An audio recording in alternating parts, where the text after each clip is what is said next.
Eder, the Deerwood, even the Republics. What brought you to the Royal Deadfire Company? Looking for another contract, and I've been ready to return to the rough country. Well, if things go the way the Hazanui's hoping. Before I unload my cargo onto your port, how about you let me buy you a drink?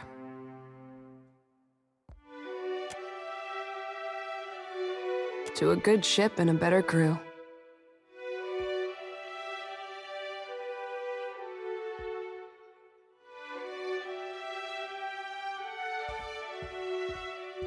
And to all who defy the Lady of Lament by sailing across her back.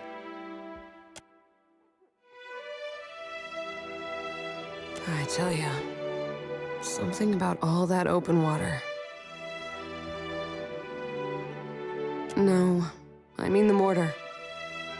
To the mortar, and everything beyond it. Thank Berath we have you as our living compass. I'd say Rawatai plans to set sail, compass or no.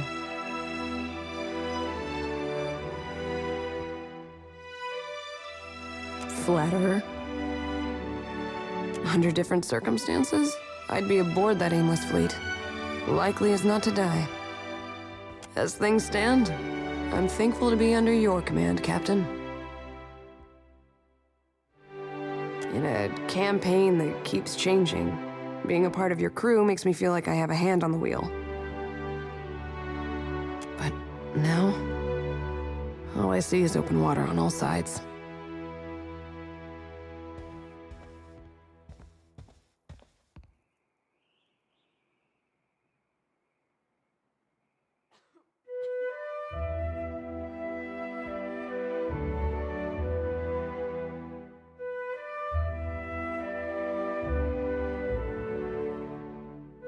Funny thing is, I know you mean it, but I still worry. While the powers of the Deadfire claw at each other's faces, you'll be digging through a god's body for your soul. I'll be following orders. With all that uncertainty, do we even have room for this?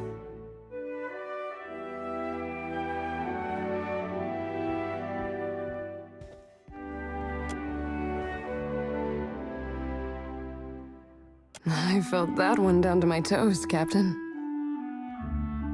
Ugh, I'm as full as a barrel. I should gather my thoughts in healthier ways, like knitting or taxidermy.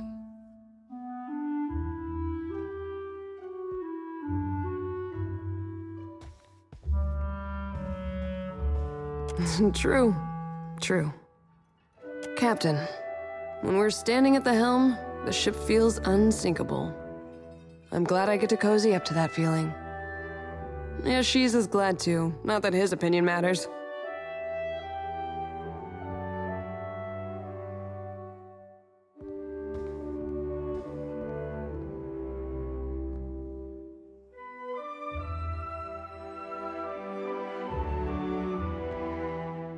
Might not be a bad idea.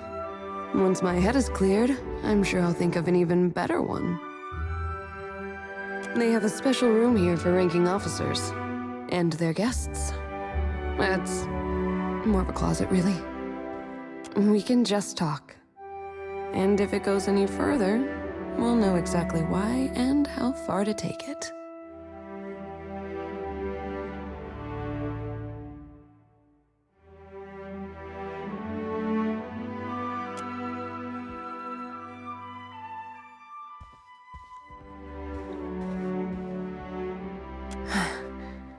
Captain?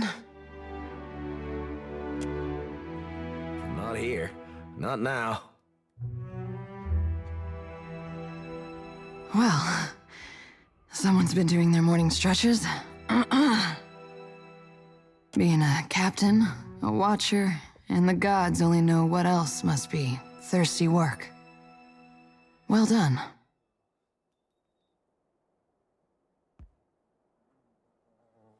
Don't I know it? Time to ship off and see what the Deadfire throws at us next.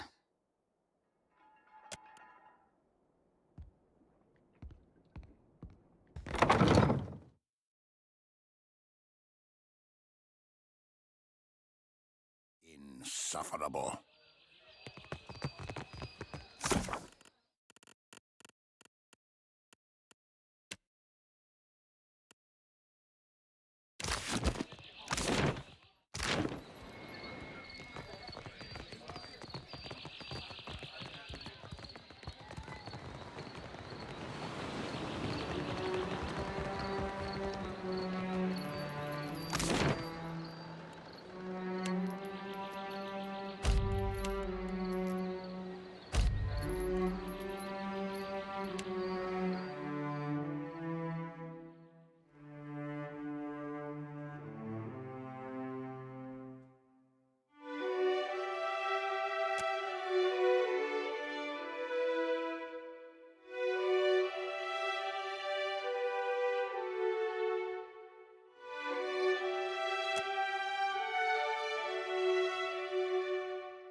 Nuh-uh, didn't work.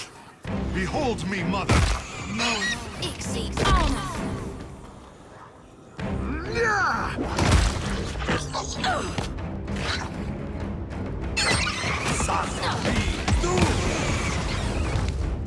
Quef de silnes miftum.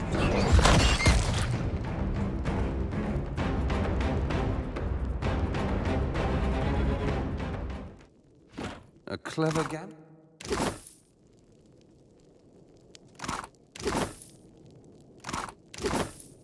You ask so little.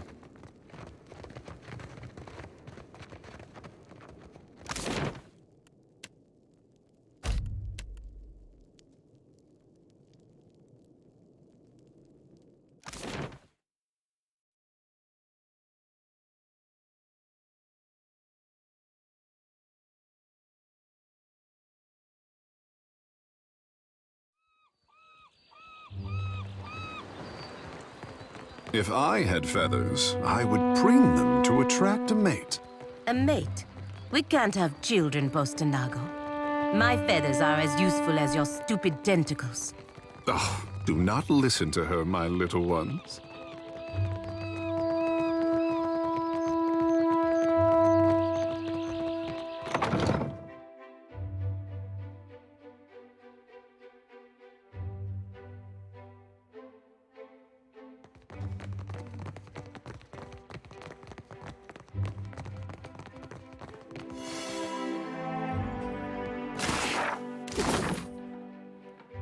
The contract. That is, you see...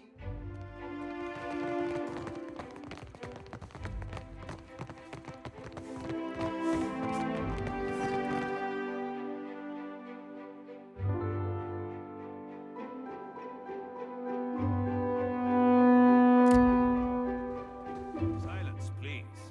I'd like to get a repairs underway.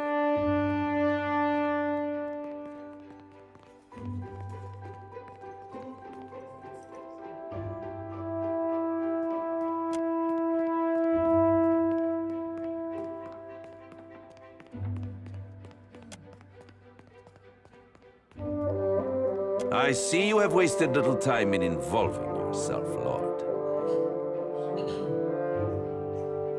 Director Castol, Governor Alvari, you are both here? Indeed, Your Excellency. Yes, Your Excellency. And this is to be your witness? A moment, Nero. Is that not Pelagina Mesrai? Have we brought one exile to welcome the other? Duke Remasi, Maestras and Mestres. I'm here to assist in these proceedings, nothing more. Most esteemed guests, this is the Watcher of Cad Nua. We were sorry to hear of Cad Nui's fall, Lord. How interesting to find you here. You have my sympathies. I have several connections in the White March. I have always wanted to meet the man behind the stories. Let us begin, if the clerks will attend the roll. Albina Carnetto, Duke Remasi Storanzo Miscelona, the Archmage. Devils take your roll, Nero. This isn't the Songretta Ducala. We are all here. Let's get this over with. Outsider law has more teeth than Ngati's pets, I say. Wouldn't be a Valiant hearing if someone wasn't feeling combative. They may not be violent, but these fine people are all ruthless in their own way. The roads they took to reach this room are littered with their enemies. Very well. Then let me extend my sincerest thanks to our shareholders in attendance. Ah, the Songretta Mea Compressa. They have made the largest investments in the company's holdings. In deference to present company, we will proceed in Eder. Director Castol, you stand accused of nothing less than gross incompetence, mismanaging of resources, willful deceit, grave charges all. We have examined the evidence available to us. The numbers are not in your favor, Director. But you will have the opportunity to explain yourself. Now, Alvari. Agrasima, Your Excellency. Esteemed Council, I bear Maestro Castol no ill will. We have always treated one another with great respect, but his time is past. I put it plain, the company is bleeding resources. We have identified numerous sources of Adra, and yet, how much of it ever reaches the Republics? The expedition to Pococahara was but the latest failure. Trained workers and supplies gone, and for nothing. You mean to say that the vein was secured in the end? Well, that is... yes, Your Excellency, but... A strange argument. We are concerned with results, Alvari. As far as I can see, the expedition was a success. I have more, Your Excellency. Your coin, lords and ladies. Where has it gone all this while? Not to mines and industry, no. The director has spent the bulk of it on frivolous experiments. That is absurd.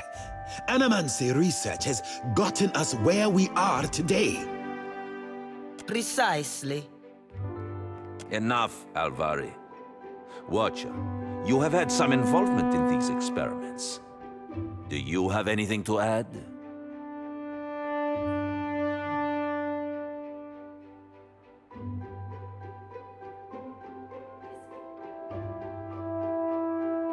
Coin has done well enough for us already.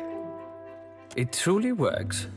You mean to say that the Animancers have learned how to transport people?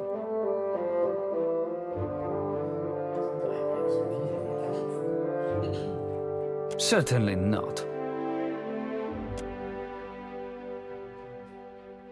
We have heard much of Ukaizo in recent days. I wonder, Director Castor, just what are your plans for the favored city? Ukaizo holds an enormous quantity of luminous Adra. Our research has already yielded results. If we can establish an outpost there, then... If we take this opportunity, we can accomplish far more than we initially believed. I could make you rich, lords and ladies, beyond your wildest dreams.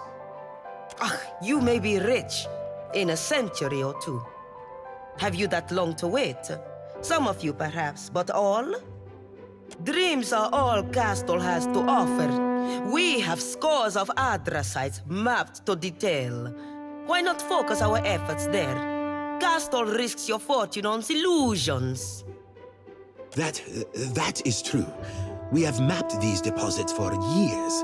The closer we travel to Ondra's mortar, the denser the deposits. Even Alvari knows this.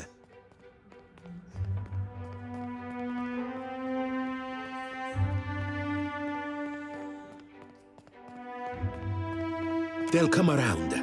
Our research may even benefit them as well. Even if there is Adra past the mortar, let us grind down the whole of it and be done with the place. Or will the Songreta war against the natives and sea monsters for the next 100 years? We have heard a great deal this day. Alvari, have you any final arguments? Only this.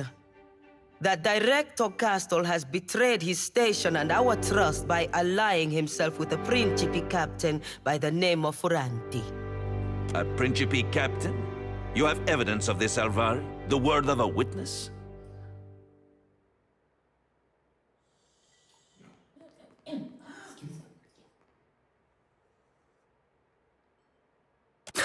You cannot bring us Adra, so you ply an older trade, Castor. That isn't... Or is it that you were trying to line your own pockets, Castor? Daring. More daring than I would have suspected. No, my lord. I swear it. I think we have heard enough. Any final words? My lords, ladies, our enemies will make for Ukaizo in short order. The Valiant Trading Company must be ready. It needs decisive, effective leadership, now more than ever. With the Watcher's aid, we have the opportunity to claim an overwhelming victory. One that will carry us all into the history books. Assuming he means to help us. We will see, won't we? You have heard all the accusations against you. Castor, any final words? Everything I do to help the company. You know this. 2 years ago, you entrusted me to establish the Luminous Adra trade. I will continue to serve you, dutifully, and to my best ability. I know now that Alvari has hungered after my position for years, just as she will hunt after yours if you allow her to rise. She would cast Margaret off her throne if she could.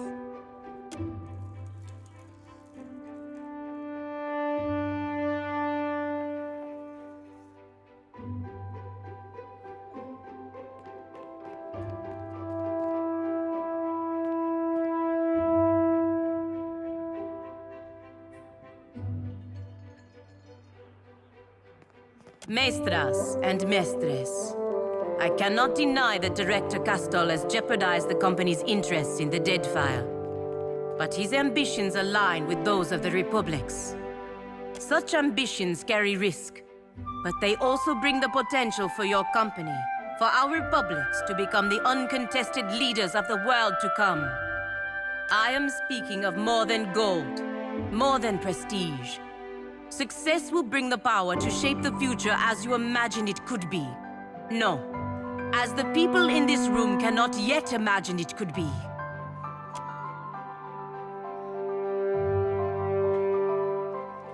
You inspire much loyalty, Castor.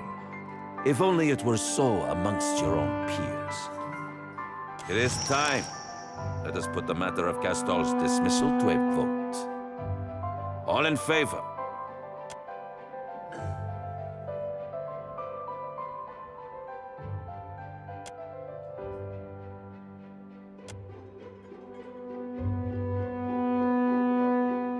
You have overreached, Alvari.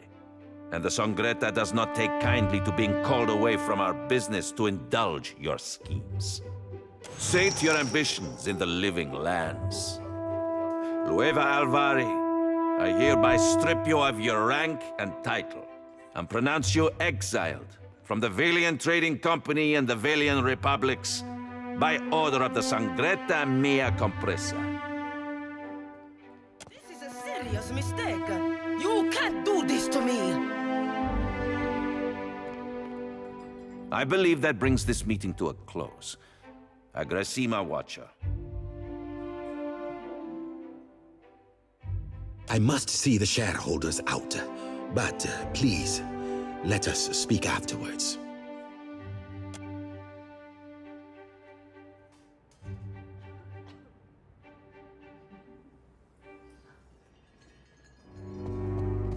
The living lands. Poor Alvari. I cannot stop thinking on it. How easily it might have been my fate. All my achievements gone in an instant.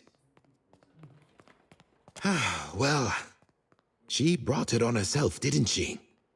The members of the Songreta, they are not to be taken lightly.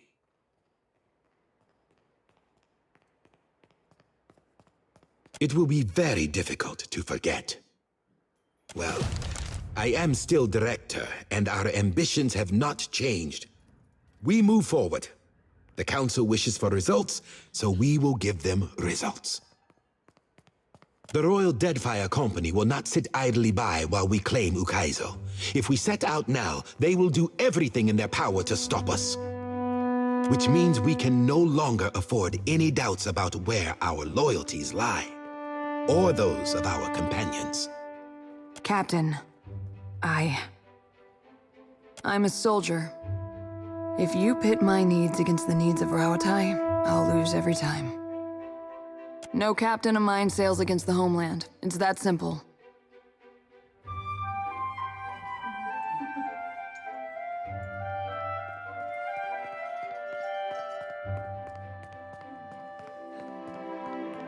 You did too. You do, too, Captain. But how do we get past this, Captain?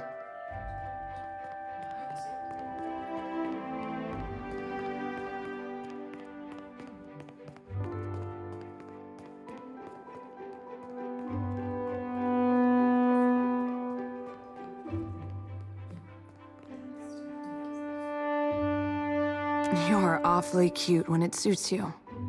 That's not a compliment. But Rauatai needs all hands on deck. And I won't just turn about on my career.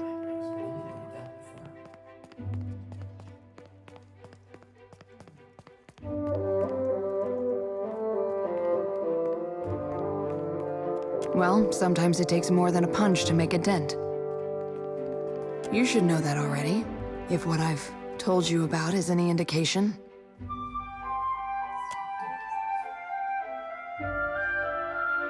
You were more than complicit in my activities, Captain.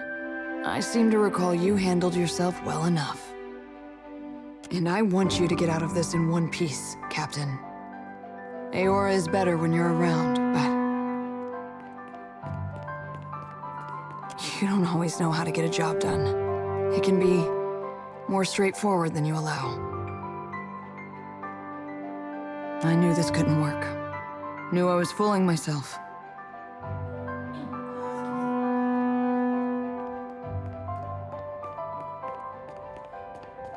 I don't want anything to happen to you, Captain.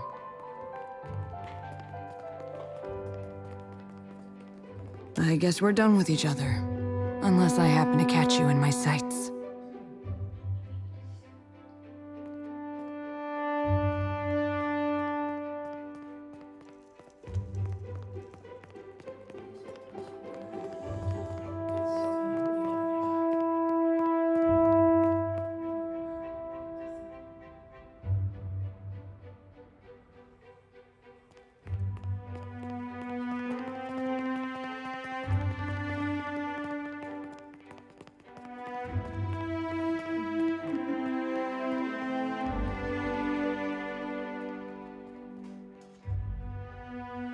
Maybe not.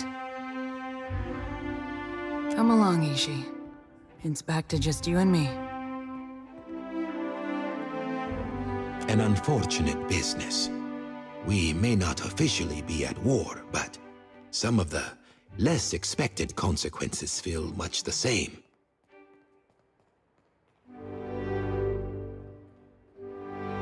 So, we know the threat that the Royal Deadfire Company poses. We must strike first. The Royal Deadfire Company has a primary powder house in the Brass Citadel. The bulk of their powder is stored there, and from there delivered to the greater portion of the ships of the Royal Fleet. Destroying that powder house would make for a crippling blow against the fleet. Enough to make an occupation of the Deadfire seem little better than a fever dream.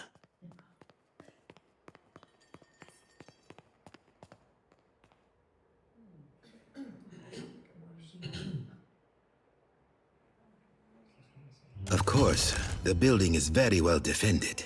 You cannot simply walk inside.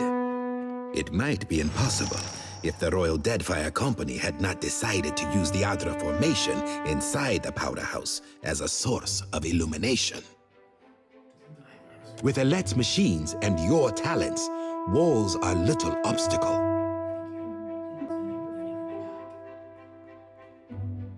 In truth, the trickier part will be to get you out before you are caught in the blast. The powder house is a tinderbox waiting to blow. But Alet has a solution, a device that will give you time in which to make your escape.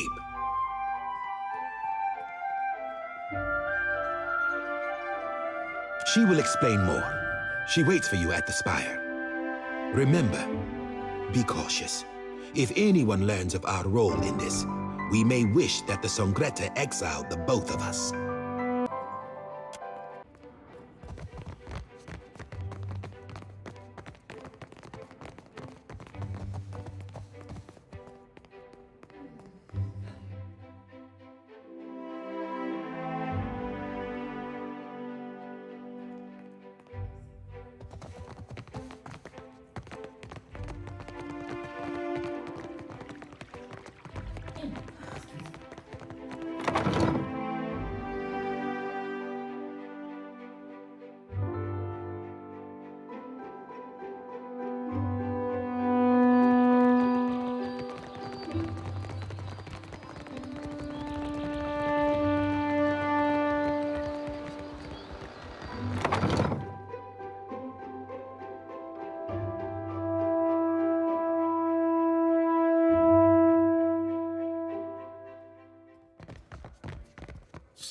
Now, what can I do for you?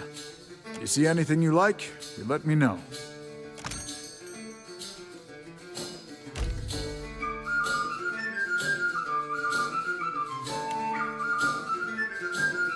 Glad to be back.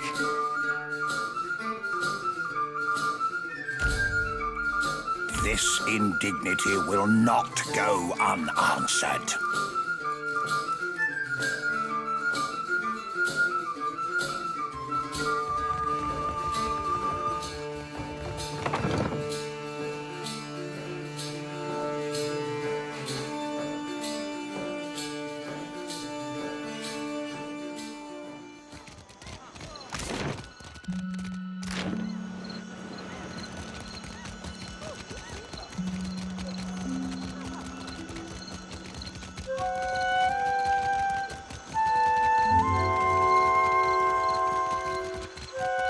I was chewing through Cadnua's foundation long before Eothas.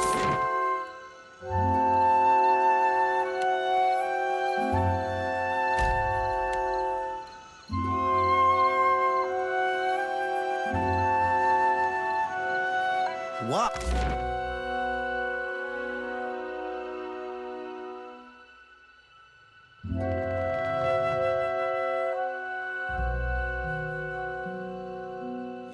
Only delayed your death.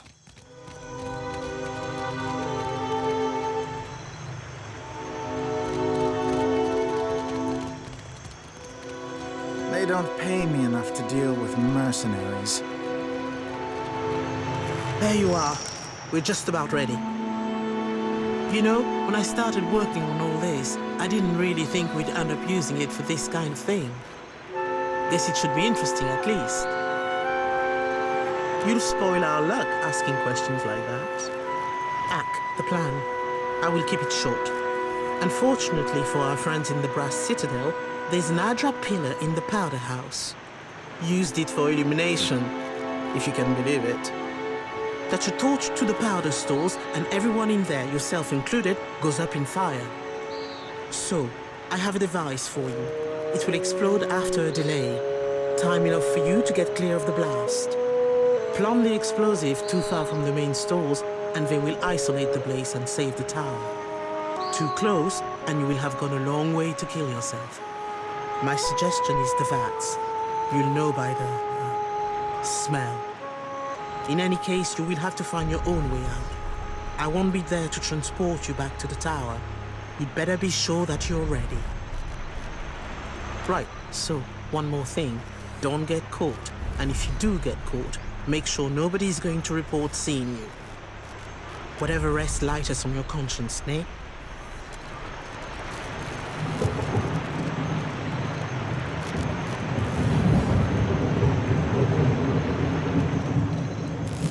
Look for the pillar to the east in the Brass Citadel. Should be an easy jump after the others. Here we go!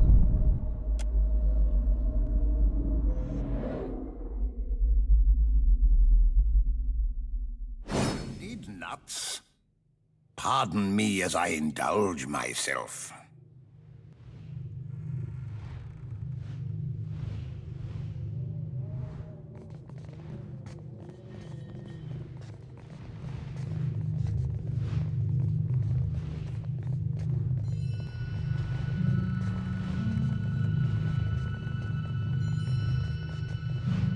Wonder how cheap.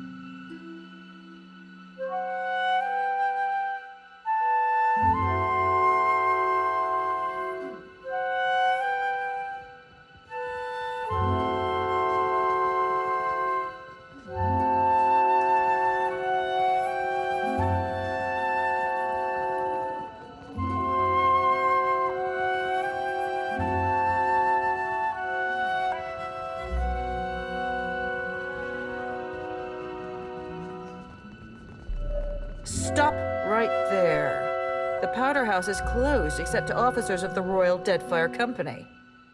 What are you doing here?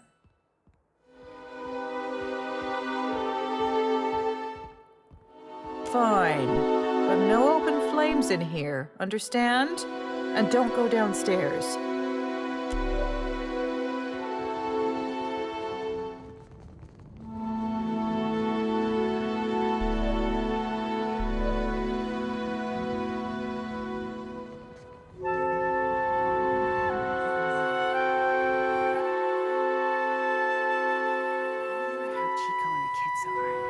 I should write.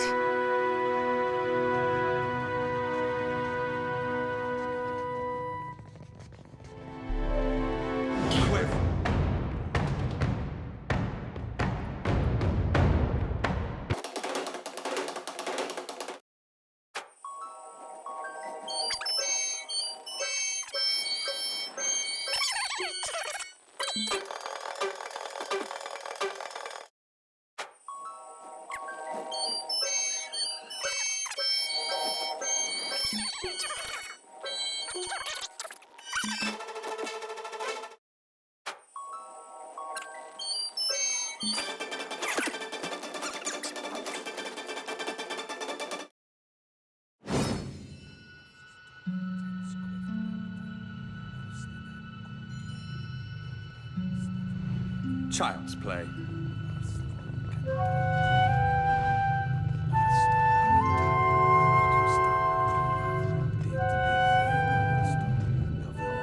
wonder how Chico and the kids are. I should write.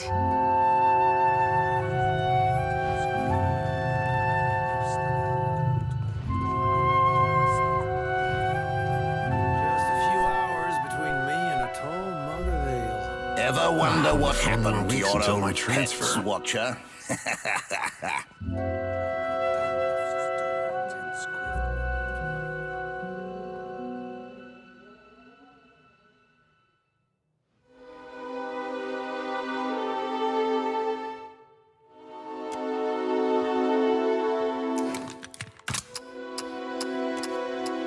should write.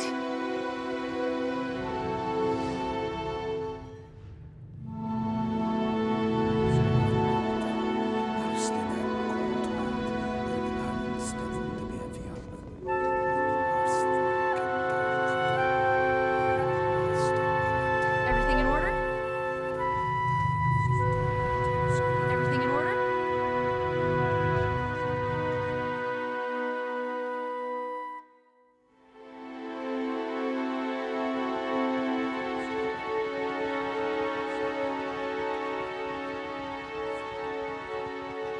Hold your positions, everyone.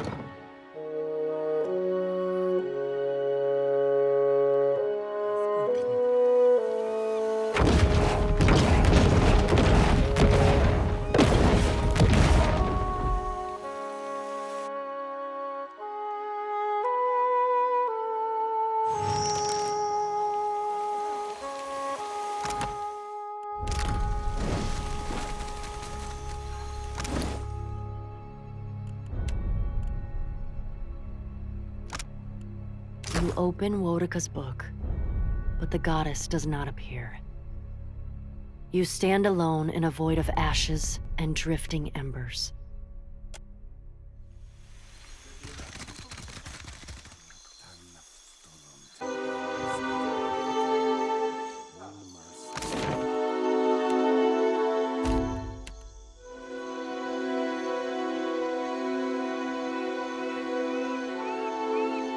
Eothas will take what remains.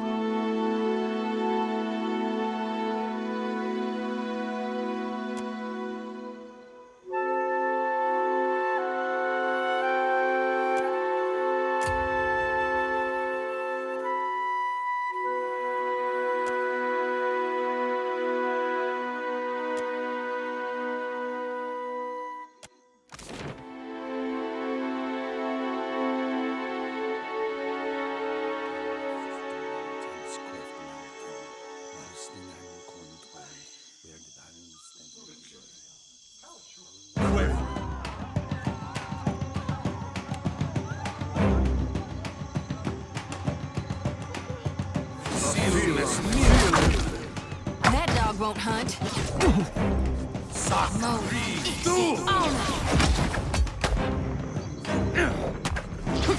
Somehow it always ends in bloodshed. What a mess! Makes no difference.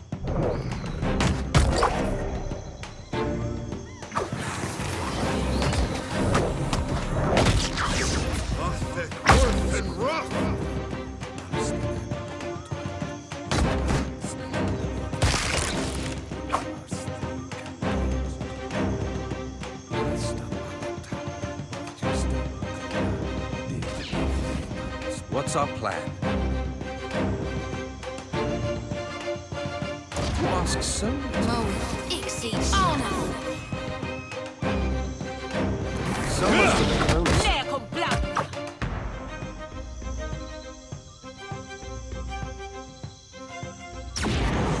Must you travel?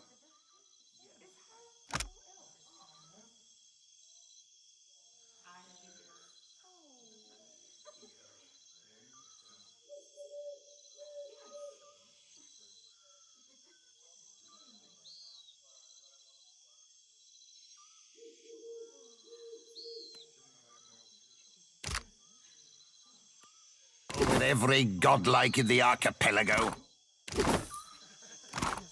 Strangest feeling I've done this before.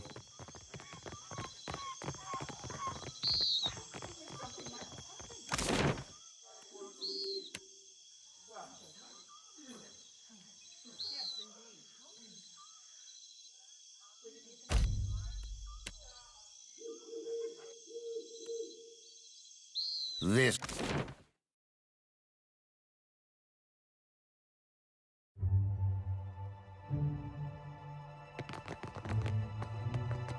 You've got something shiny for me, friend?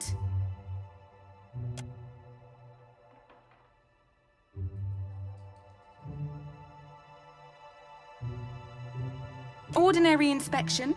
Don't you worry, I'm a professional. Everyone gets a turn. You keep a dream journal too? No need to blush. This one's tame compared to mine. Strange bit of metal. What else have we got?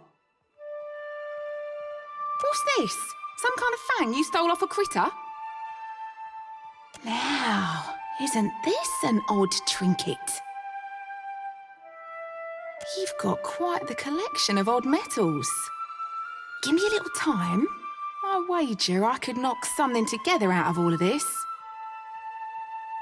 Did they, now? Well, lots of folks know me. And lots of folks aren't entirely nice. But you should know all about that, seeing as you look ready for a fight. Promise you won't laugh? See, it all started with this dream I had. All I remember is a woman opened this satchel and gave me 3 pieces of dark metal. Told me that she had lost them, but that if I kept my eyes open, they'd be found again one day. When I got my hands on them, I was to bring the pieces together and get a prize for my troubles. Isn't that a strange calling?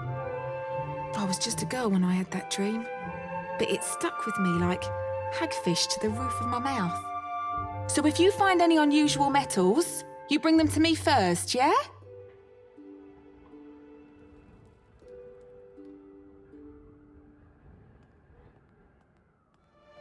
Sure can.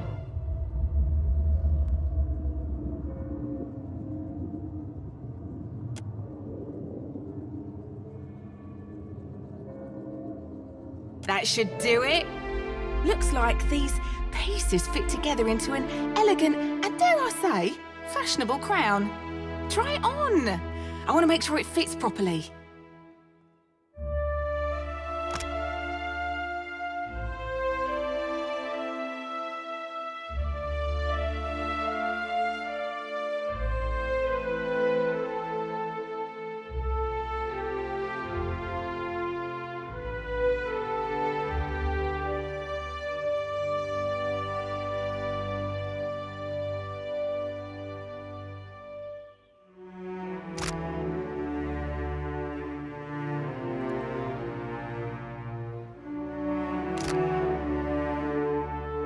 Did you stub your toe or something?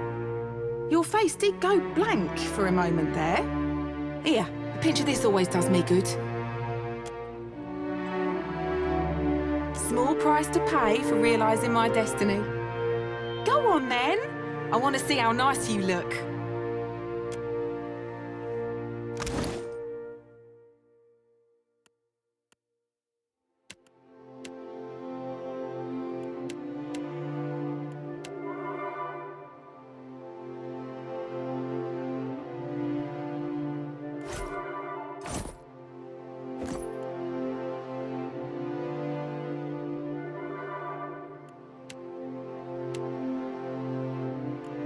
This is a work of art.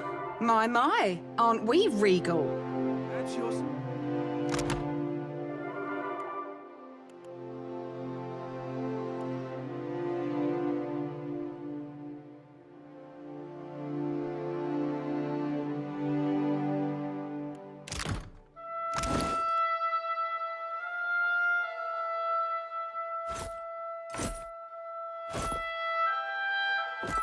Now this... Muse. Naturally. If you need iron or steel, maybe even something lighter, I've got plenty in stock.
curse Eothas for all of this. Say that about Gone and I'll wash your mouth out. With mud. It is pathetic how easily wounded your faith is.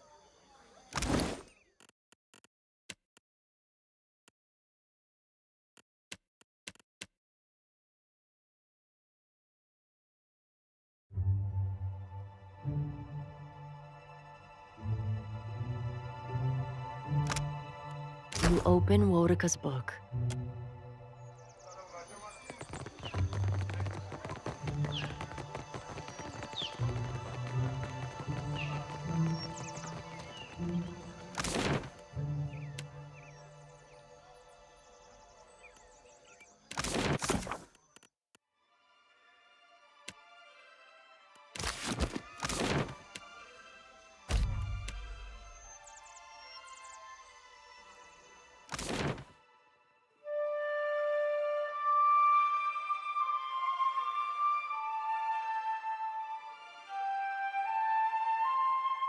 Well, that's it. For Gone's sake, I can't take it anymore.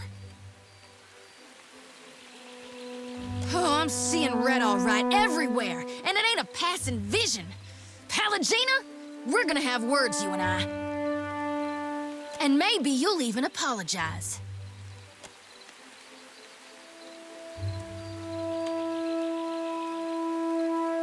Little woman making a big noise. When someone takes that tone with me, what follows is not conversation. In the Republics, no one would bat an eye if I cut you from gut to gullet and left you holding your innards in a ditch.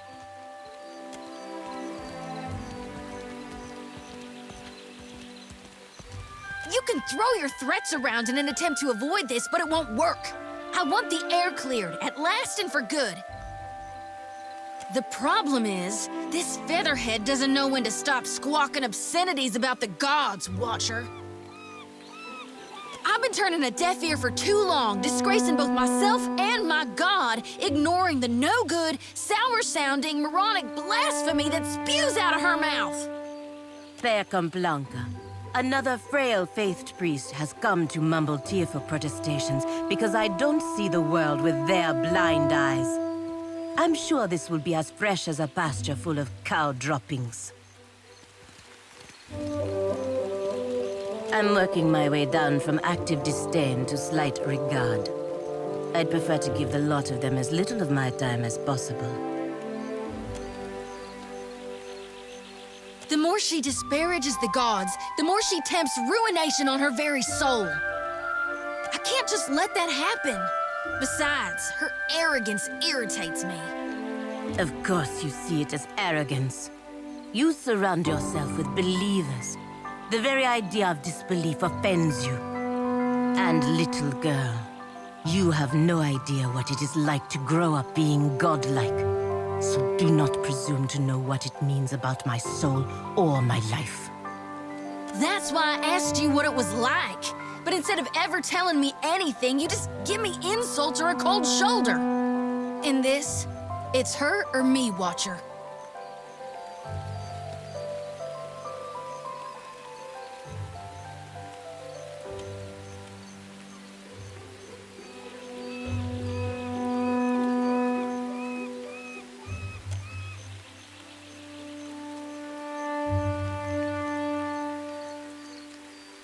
You're not wholly wrong, I reckon.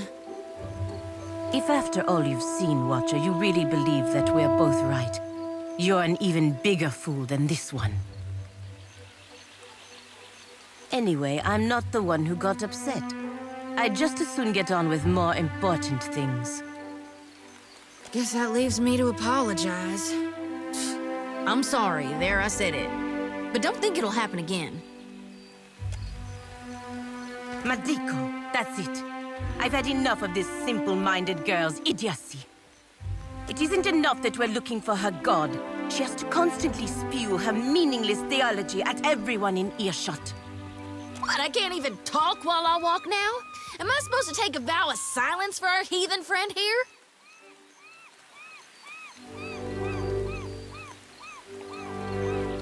No way, no how. That bridge burned to ash 2 spats ago. I'm not surprised in the least. You had no interest in talking last time, either.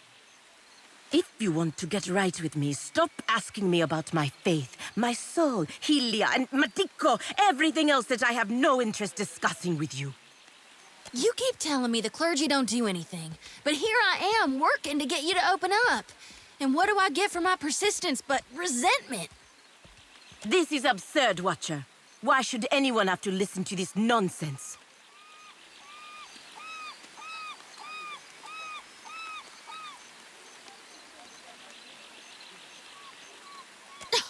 Come again, Watcher? 'Cause I thought I heard you say Pallegino was right. But my ears must be stopped up, right?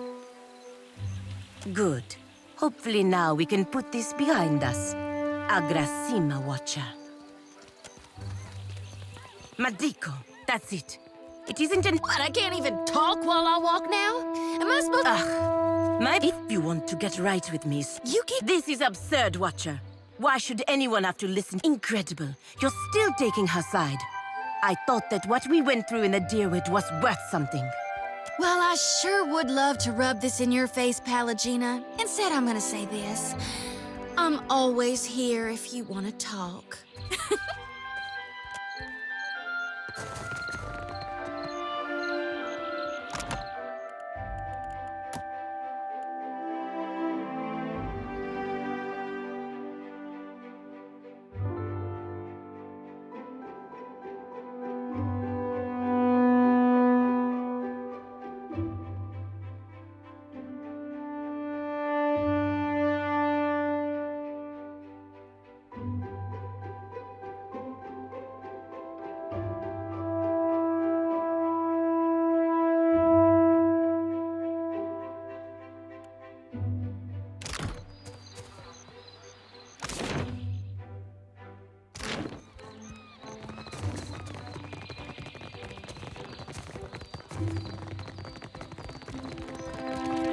Behold, Eothas is risen again. He is glorious in form and purpose.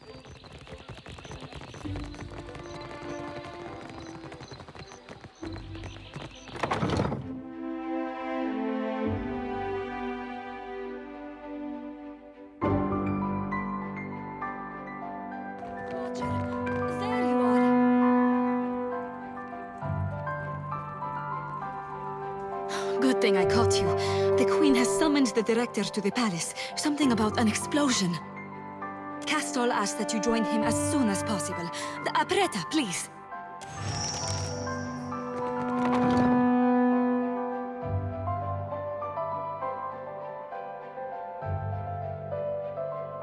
I have never seen anyone brood as forcefully as your bird woman.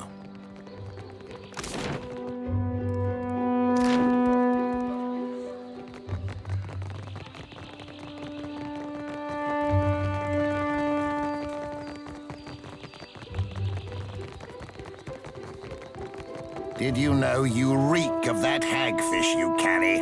Dispose of it at once.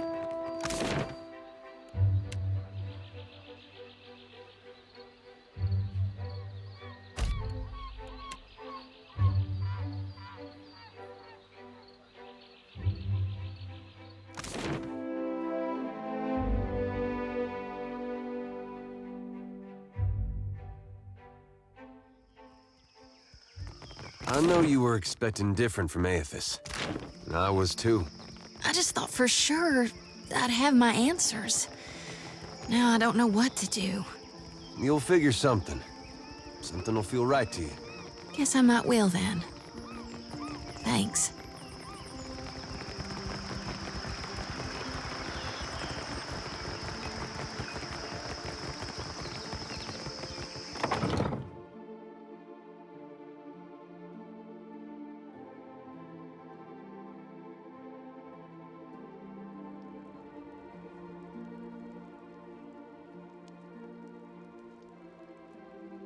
Ak, 1,000 swoles he offered me. I should have charged 10 times that. Payment for igniting Rawatai's stockpile of black powder. Do we have that correct, Andakio? Ak, it is so, Highness. You arrive in good time, I say. After one confession and before another still to come. Director, you stand between Wodika's justice and Tangaloa's open mouth. Has the time come to amend your statement? With respect, Your Highness, these charges are absurd. If that man is being paid, it is not from my pocket. You expect us to believe that? This reeks of gutless Valian subterfuge. Peace, Hazanui. I invited the Watcher here as a witness, and I dare anyone to find a more credible source. Watcher, please state your name for the Kahanga court. Did you witness the explosion at the Brass Citadel? Akira, then it is as I told our guests before. Then let's get on with it. I want to know what the Watcher saw. This is madness. Queen Onakaza, I would never do anything to threaten the peace between our people. Worry not, Hazanui. Under this roof, facts are the coin of the realm. Tell us what you saw, Watcher.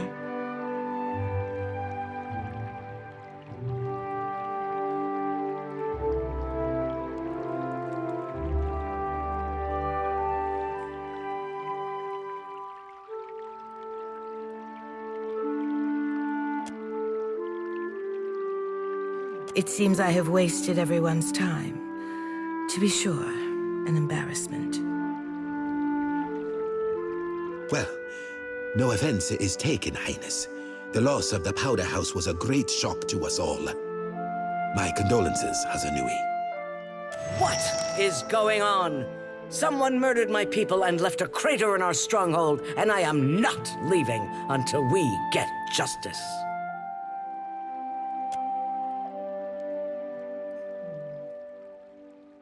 Guards, see to it that the Director gets home in one piece. Now clear the room. Thank the gods. Let us return to headquarters. You cannot know what you have done.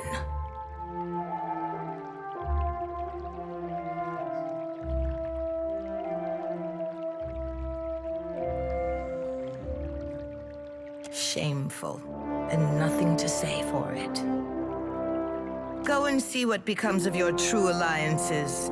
You will find no friends in the Kahanga.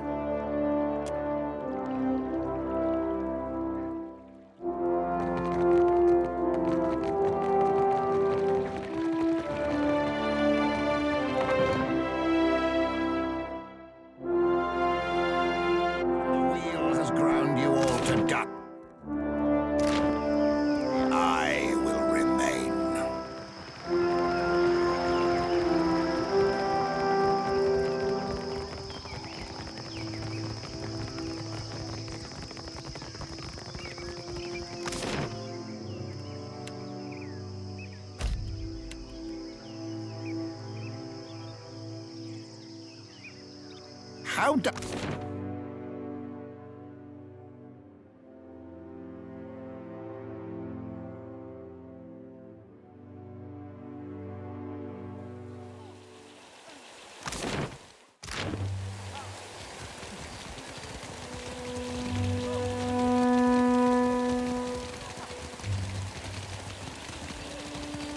Eothas, light of spring, sun of the world, thou givest me life and purpose.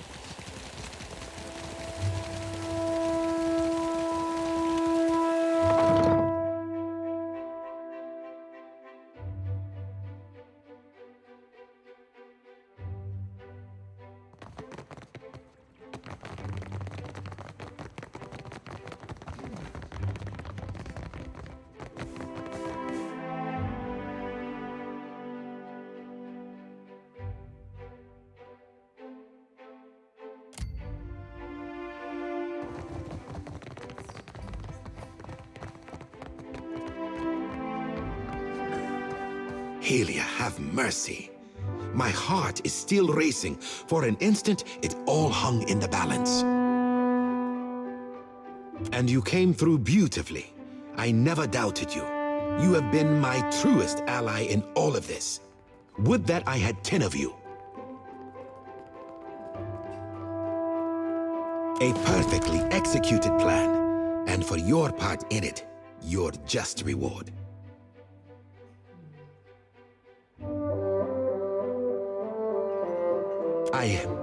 I have had to put my conscience aside for the moment. We have all done things that we regret, but in pursuit of noble goals. Perhaps that will make all the difference.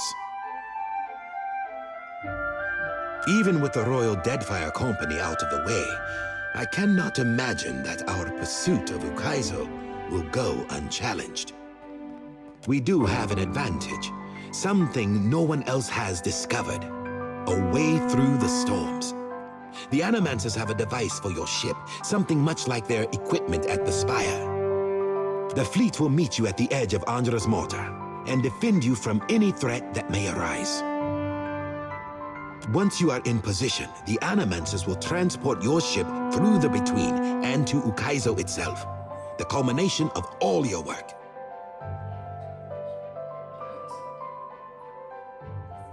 Of course.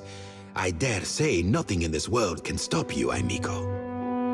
We have a single chance at this, Watcher. If you have any matters to resolve here in the city, I suggest you do so quickly.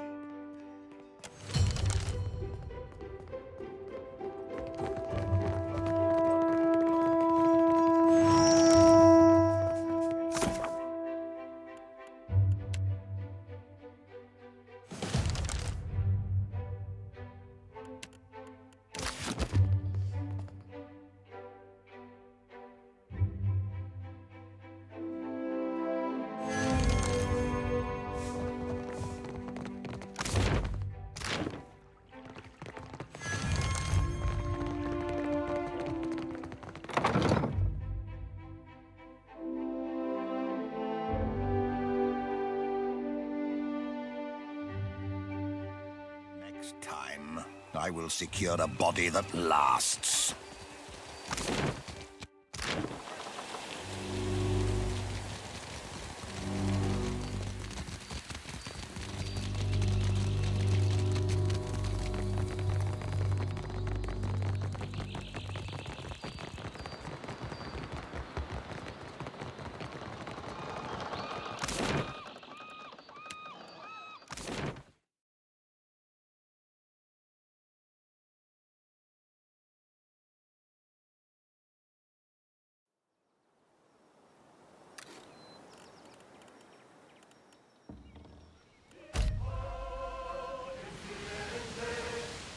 Captain Papitos never said a hard word as we sail on the troubles away. Hold fast to the helm, hold fast to the wind. Heave ho, Experiente. Adra's grace of her lonely skin as we sail down the Deadfire way. We've gone a long way, left our loves behind. Heave ho, Experiente. It caused me a sorrow most of time while crossing down the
That dog won't hunt.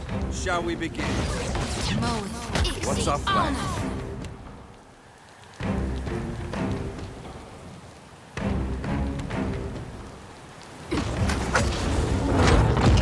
Smart, don't it? It makes no difference. That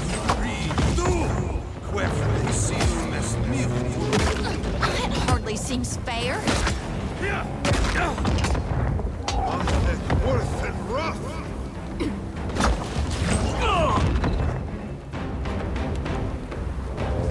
I need something stronger.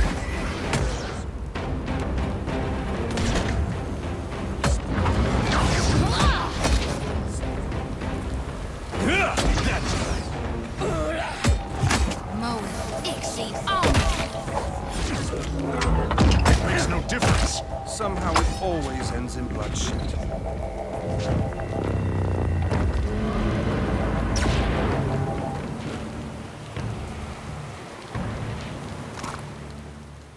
You ask so little.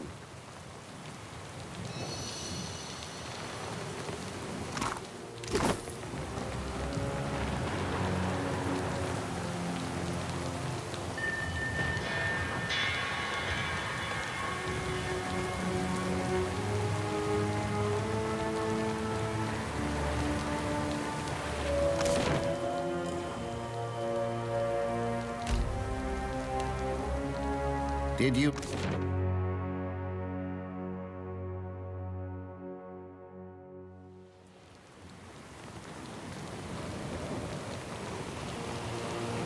Has it been this way since the age of my ancestors?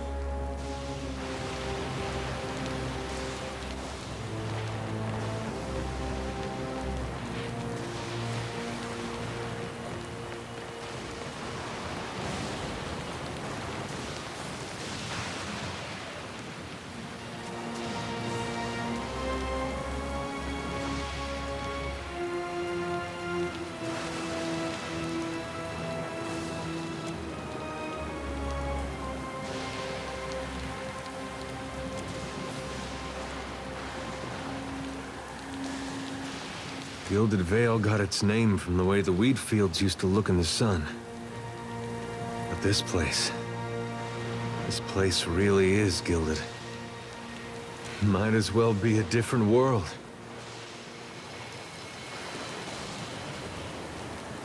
Yeah, seems they had a whole different way of looking at things.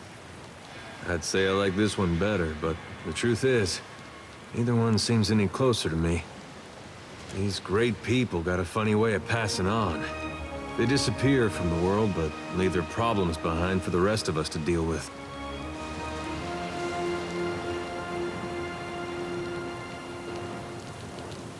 And now here we are, with Eothas trying to undo the whole thing. You know, I broke a wheel once too. First thing I thought of when we learned what Eothas was doing. My mom had this spinning wheel, and she loved it. Well, I was playing with it in the way a young child might when his parents are out, and that wheel came right off. it wouldn't go back into place, so I pushed it harder, and pretty soon I'd broken off a spoke. Broke off 3 more trying to fix that. Anyway, I got whipped pretty good for it. That wheel was never the same, even after my dad fixed it. I used to think of the gods as being like parents to all of us. But now I know better. They're children, playing while their folks are gone.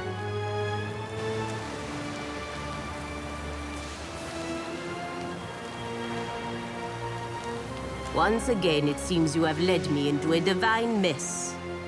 At least this time, we will see the gods get what they deserve. And thanks to you, the company will benefit in the end. I am honored to have served with you, Watcher. You are and will always be my camarada.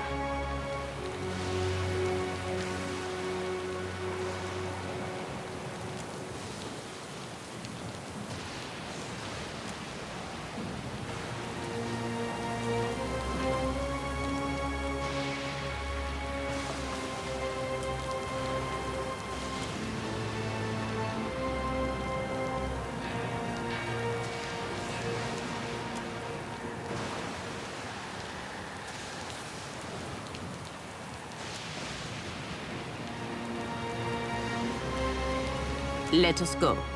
Eothas awaits us.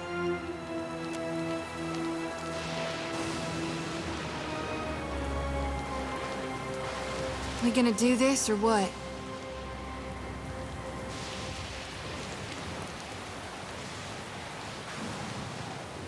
We've made it this far, yet we're still alive. Might as well square off with my god before our luck runs dry.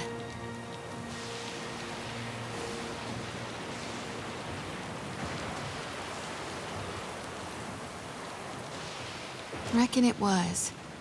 Sure, I did some things I now regret. God knows I got plenty of blood on my hands. Tell me, Watcher, can there be a god of light and birth if souls themselves can no longer be reborn?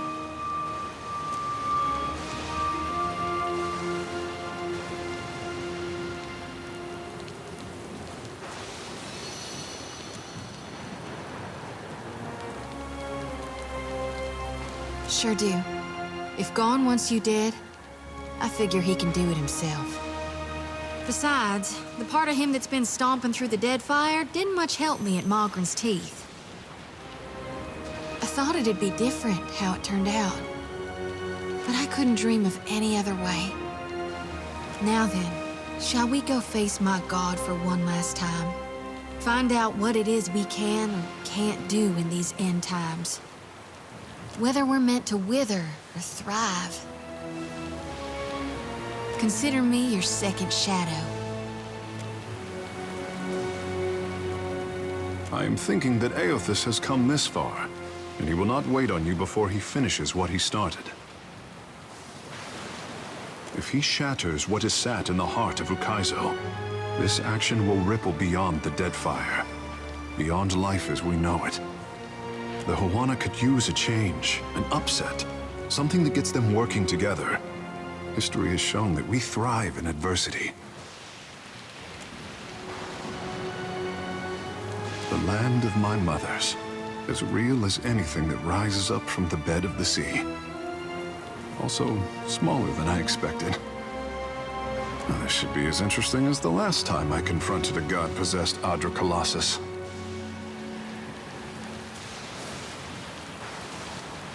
Captain, I am my mother's son.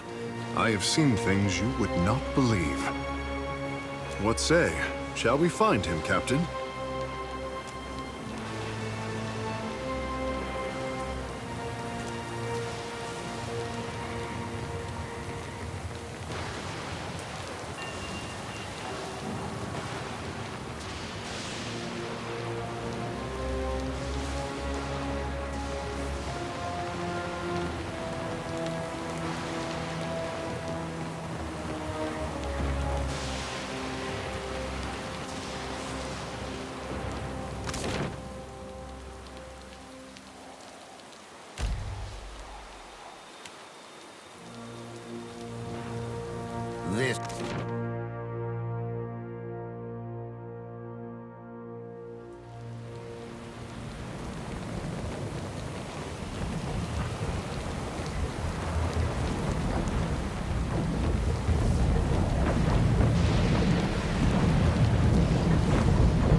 stood here before.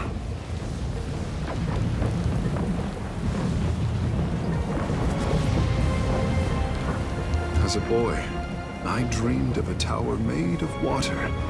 I stood at the pinnacle and made obeisance to Mother Ngati. This tower, this view.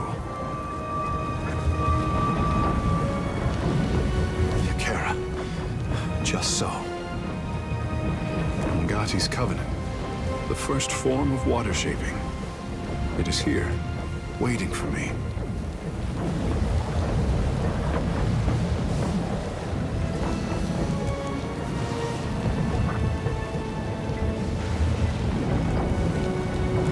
Feel it all around this place. The ones who built these machines used our connection to Ngati against us. These storms are a perversion of my art, an expression of beauty as a weapon. So beautiful. But look what they have done with you.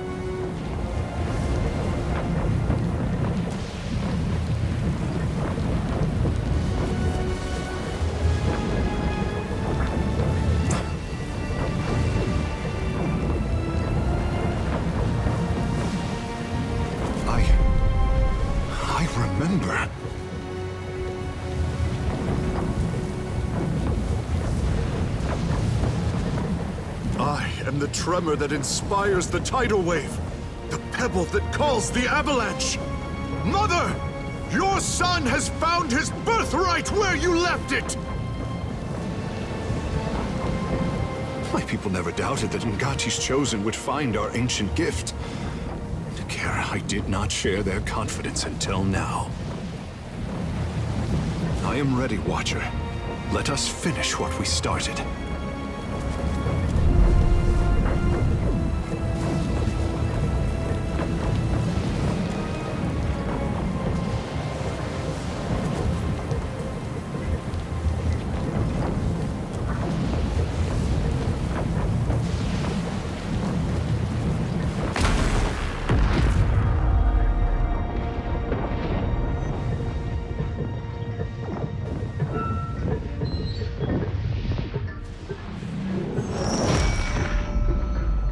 The machine controlling the storm winds down.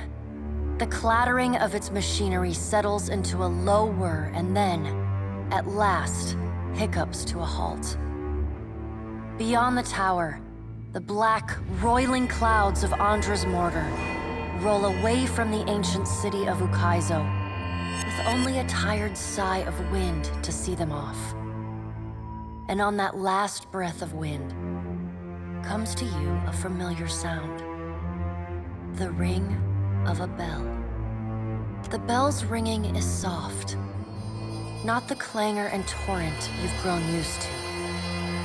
It calls to your soul, and your soul yearns to follow it. Your soul flees from your body and into the beyond, chasing that sound.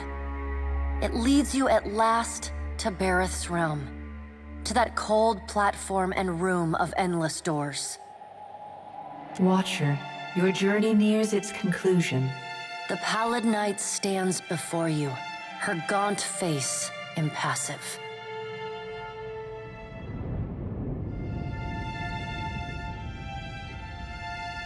I would think you a fool, were you not? Change unsettles, and not even the gods are immune to fear. Soon you will confront Eothas for what will likely be the final time, and you will do so as the herald of Berath, the only creature on the face of Eora to whom he will listen. Remember that. The pallid night inclines her head to you, black hair hanging lank in her face. She steps back and cedes the floor to Helia with a small, resigned sigh.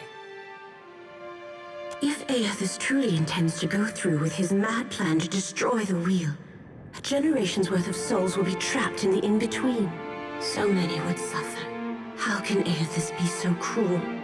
He cannot just abandon them. Eothas must help the Kith find a quick solution.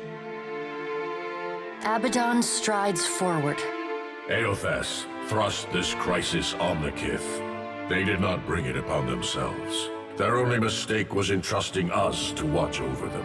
Who will help them rebuild their world now? Eothas will reveal every secret of the gods.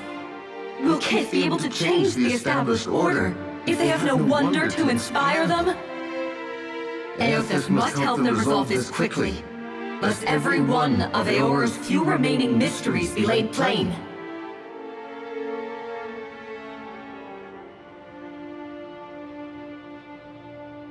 You have misgivings. Good. You should be wary of any help Eothas might offer you. With the wheel destroyed, Kith will tear themselves apart. It is the gods' duty to prevent that happening, lest they doom us all. And as Kith must be ruled, so too must the gods. I say that if Eothas is so eager to throw down the mantle of power and step aside, I shall take my rightful place as Queen of the Gods again. Kith are strongest when they follow our lead, and we are strongest when we lead in turn. United in purpose with the gods, Kith can accomplish things that without us, they could never have even begun. They must be shown their boundaries to surpass them. Kith will not solve Eothas' puzzle on their own. And without an established order to fight against, the bonds that bind them dissolve, and they fight amongst themselves.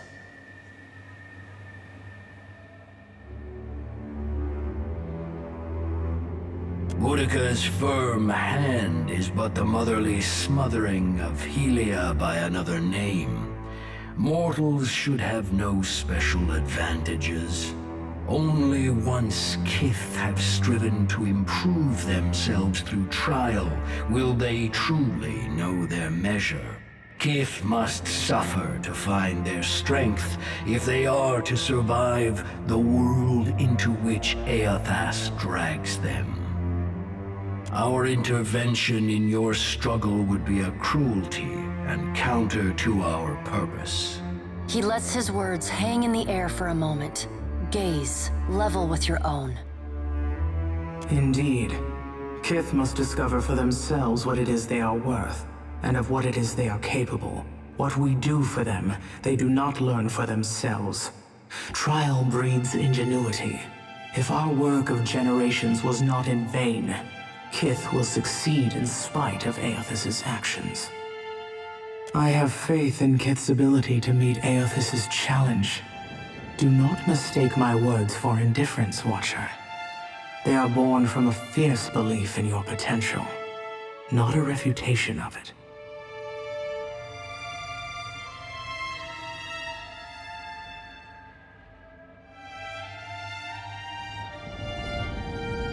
And yet you come to Ukaizo with only the Valians at your back.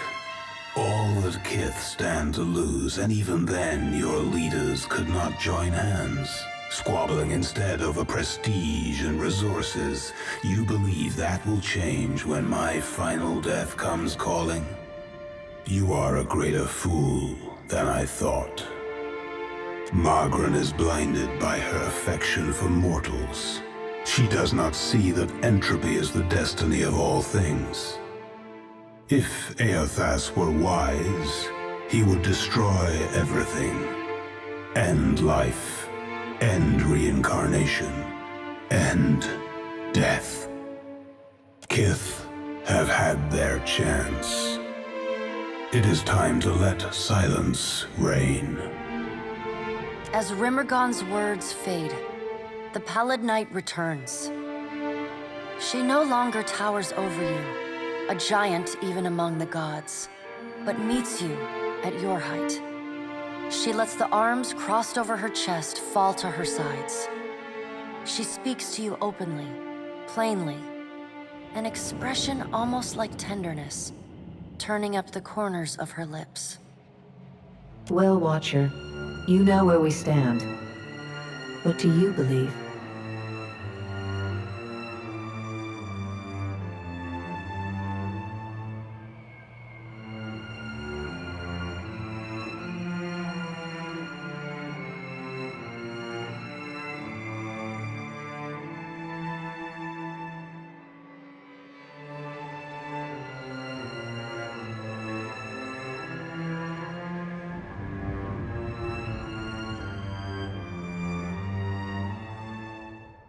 The Pallid Knight raises one dark eyebrow. I did not conjure the wheel as you know it now from the air. It was built slowly, with great deliberation by Kith. It is as much your wheel as mine. Now the time has come for us to part, Watcher. I laid upon you a difficult duty, and you have discharged it well. You will be free of it in time, but not now. You have work to do yet. You are no stranger to hard choices. You killed Theos, and when his soul was laid bare before you, you chose to destroy his memories. You freed him from his past. Remember the strength it took to make that choice, and know that you alone may sway Eothas now. When you stand before him, choose your words carefully. She claps her gauntleted hands together, and a sound like thunder rumbles through the room. As the floor crumbles and falls away beneath you, you hear the sound of a single bell ringing, and beneath it, the faintest whisper. Must you travel with every godlike in the archipelago?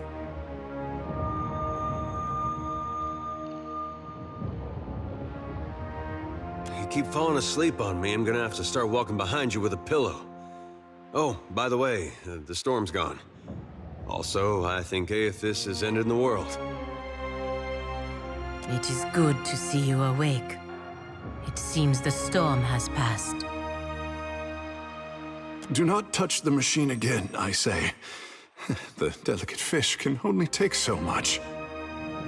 Gods and darnation. My head.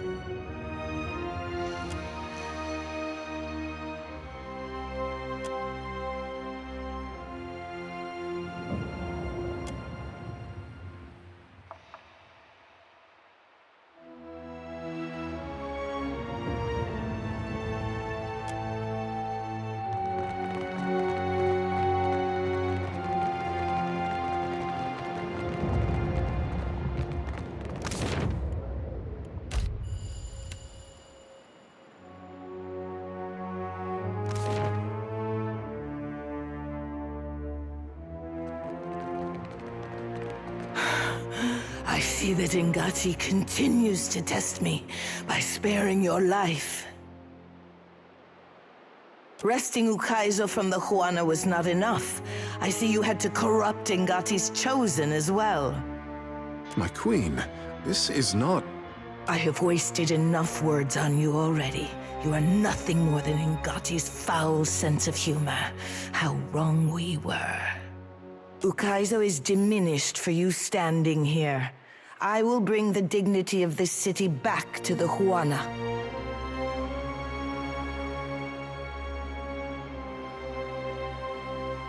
The time for talk is over. Akira, to action!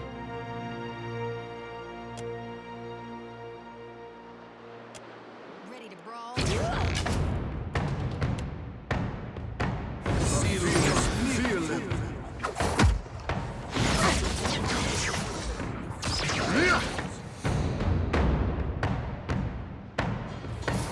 Glory be to God!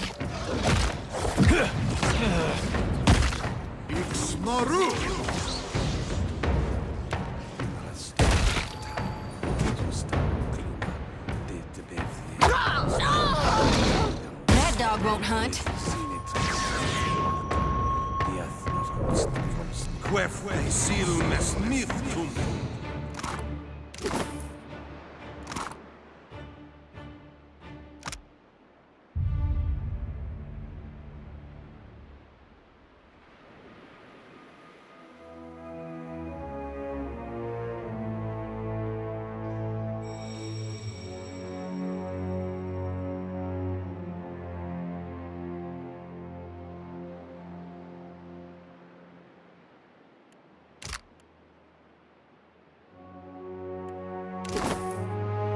I'm not especially keen on...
You descend into the ancient winding streets of Ukaizo. Battered by storms for thousands of years, the ruins bear the marks of their role as the lone witnesses of the gods' great secret at the center of the city. The houses and boulevards are pierced by great spears of luminous Adra. There are no ashen bodies, no birds, no sign or sound of any life. But with every step, the rhythmic pounding in the distance draws nearer. Soon, you can feel the vibration traveling up your spine.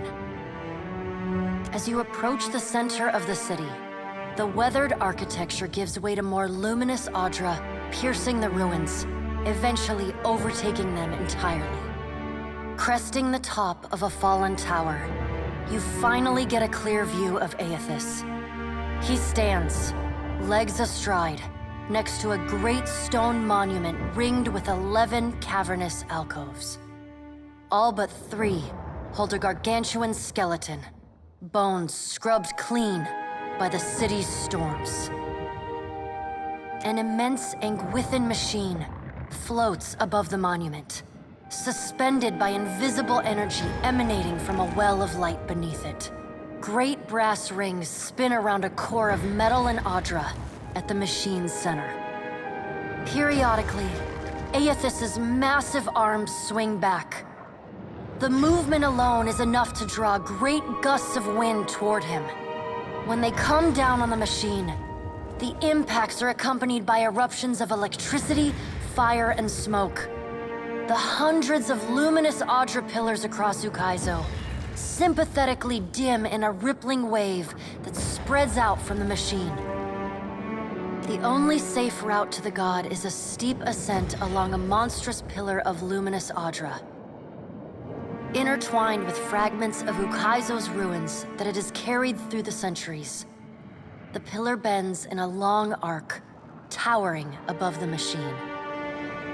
The pillar levels out near Eothas's head, a silent observer to the destruction of the machine it has grown beside over thousands of years. You weave your way along a treacherous rain-slicked path up the pillar's skyward side. As you arrive at the top, you catch Eothas's attention. Fist pulled back, he pauses to observe you. With the same gentleness he showed at Ashen Maw, he lowers his arm and turns toward you.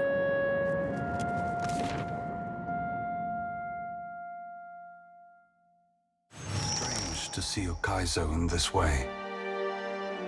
It may be hard to picture, but this city was once full of life. The Huana, yes, but also kith from many other cultures. Great hanging trees shadowed these boulevards. Gardens sprawled across the open rooftops. Each spring, a festival procession would wind its way from the hillside into this valley. The celebrants would pass through a steep walk among the stalls of foreign merchants, flowers falling upon them from all sides. All people of all nations, together in a celebration of new life. Such was the power and beauty of lost Ukaizo.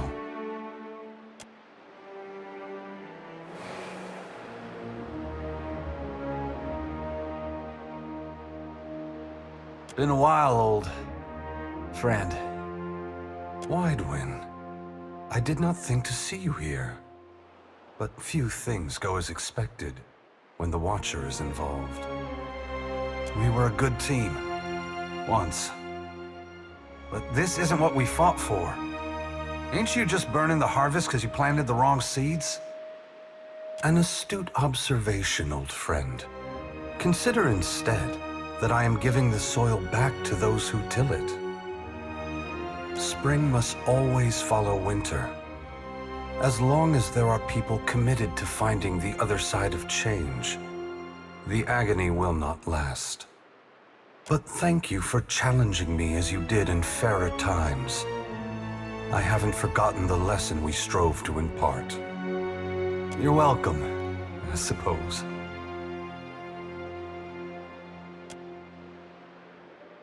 Mighty One, I once desired to return that power and beauty to the Huana.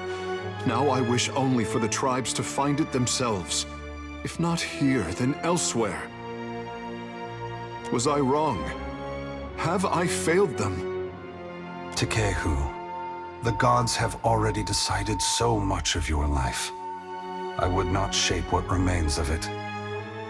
You know how your people could benefit from your help.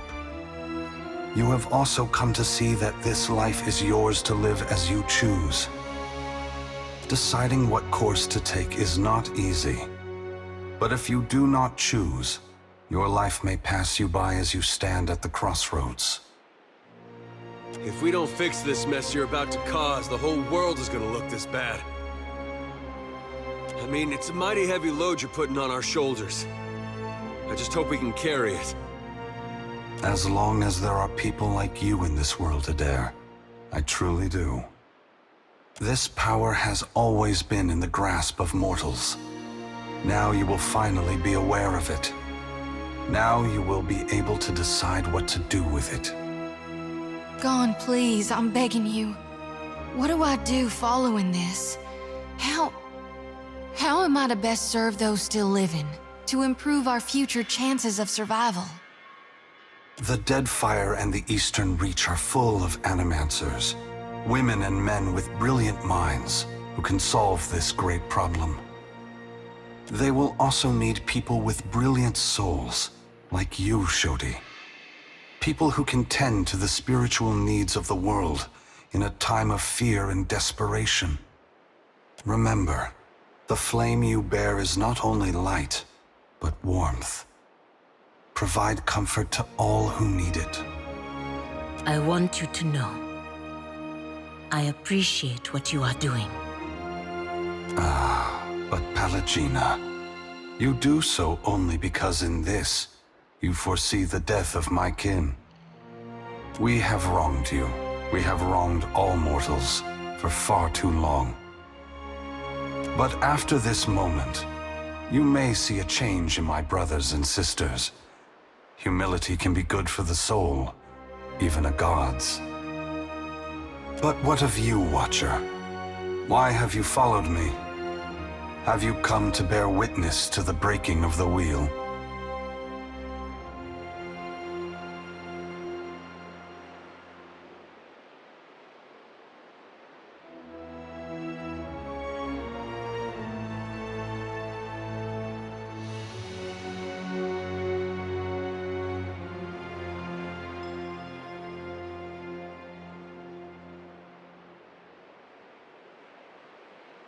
Mortals are already inspired.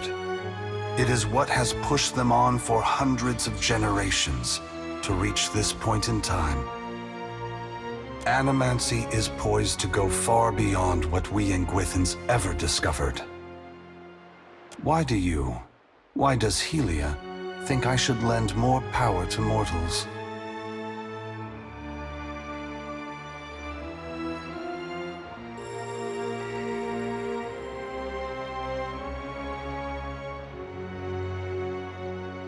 As do I. From where should mortals draw their inspiration?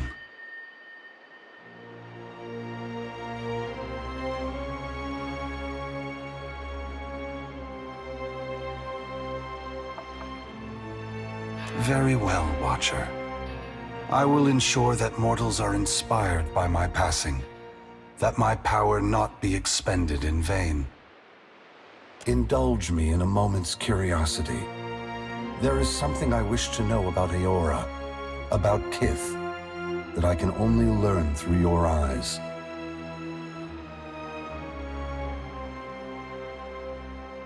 You followed me all this way, dodging an armada, navigating an impenetrable wall of storms, voyaging across uncharted seas, with the machinations of gods echoing in your ears. All the while trusting in the institutions of Kith to get you this far, and earning their trust in turn. Whatever else happens this day, that much is remarkable.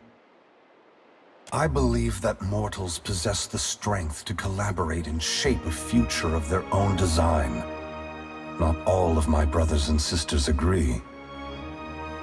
By relying on others and coming together in a time of crisis, you illustrate my point. The gods will witness you and question their assumptions about how responsible, empathetic, and sophisticated mortals can be. What inspired your decision, Watcher? Did the choice echo your foundational beliefs? Or were you influenced by observation?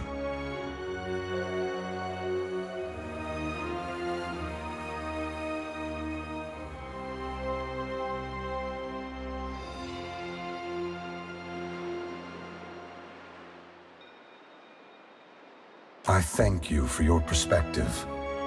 Yours is not the only opinion that concerns me, but for the moment, it offers much to consider.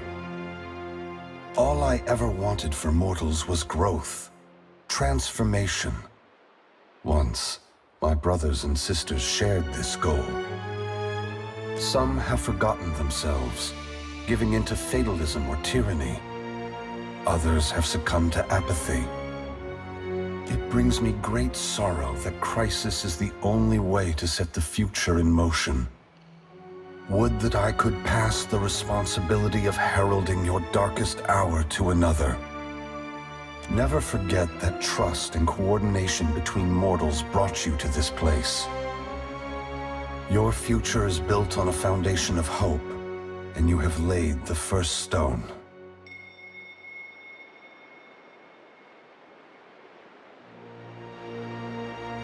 Ask. You are entitled to any answer that is mine to give.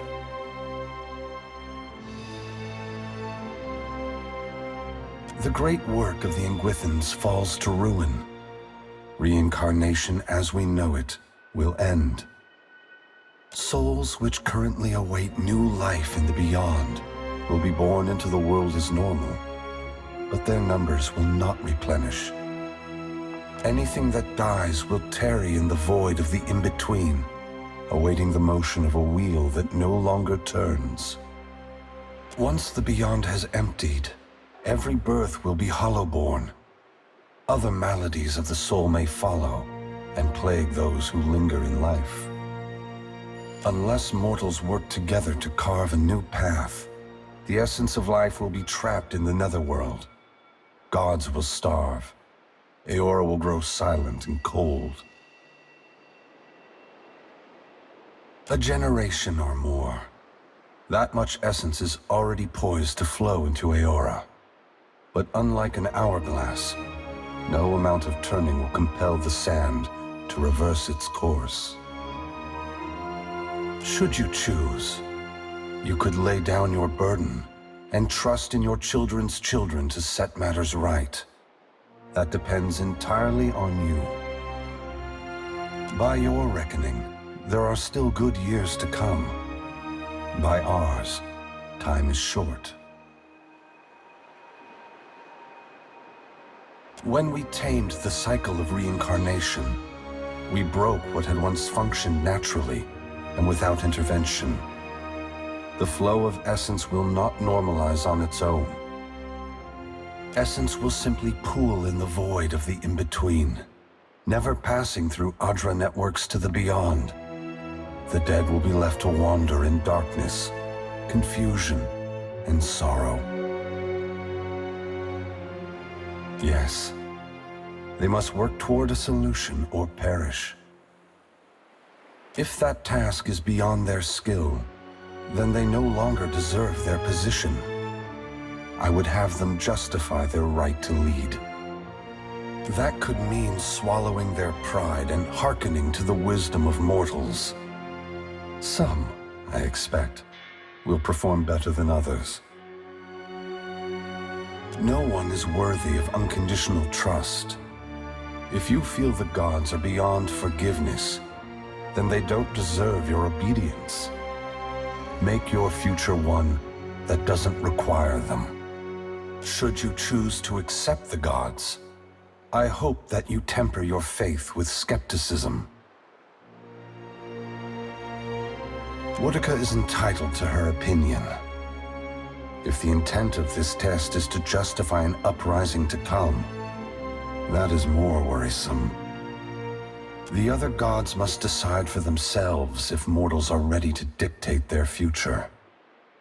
Should Boudica's tyranny prove the only alternative, mortals must prepare for a terrible conflict. Your perspective bridges eternity, Watcher. Many will look to you to mediate differences that could shake the very foundations of Eora. For several reasons. My strength was diminished after the Godhammer bomb, and assuming this form took incredible effort.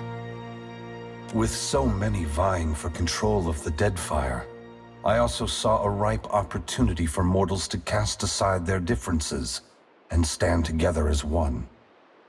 They have never been more powerful, more capable. Because of this, the gods must justify their importance or be proven obsolete. I apologize, Watcher. There is nothing I can do to restore the glory of your hard-won and poorly situated estate. What happened to Cadnua was not personal in nature. I would have occupied the statue even if it was buried beneath Defiance Bay. Given your perseverance, I know that a second home cannot be distant in your future. You have only to seek it out. I must attend to my final work now. I cannot delay any longer. You have carried a heavy burden across the Deadfire, Watcher. Before I go, I would rid you of it.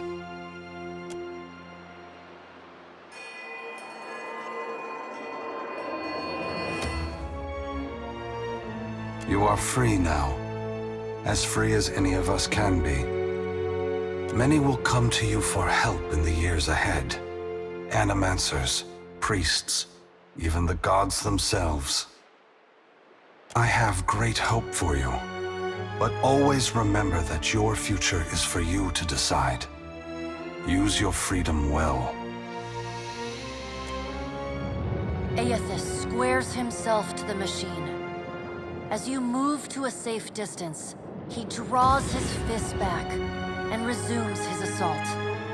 The blows rain down with increased fervor, but the machine perseveres in spite of his efforts. Spreading his arms wide, Eothas draws power from the luminous Adra clustered around the valley. The energy courses through his body, limbs overflowing with intense light and waves of heat. He returns to his task, each strike bringing with it the sound of cracking stone and twisting metal, the flickering of luminous Adra across Ukaizo. As the ancient machine finally begins to succumb to his strength, so too does Eothas's body, built to withstand the passage of thousands of years. The great Adra statue has finally been pushed beyond its limits. Cracks appear along the hands, then race up the arms.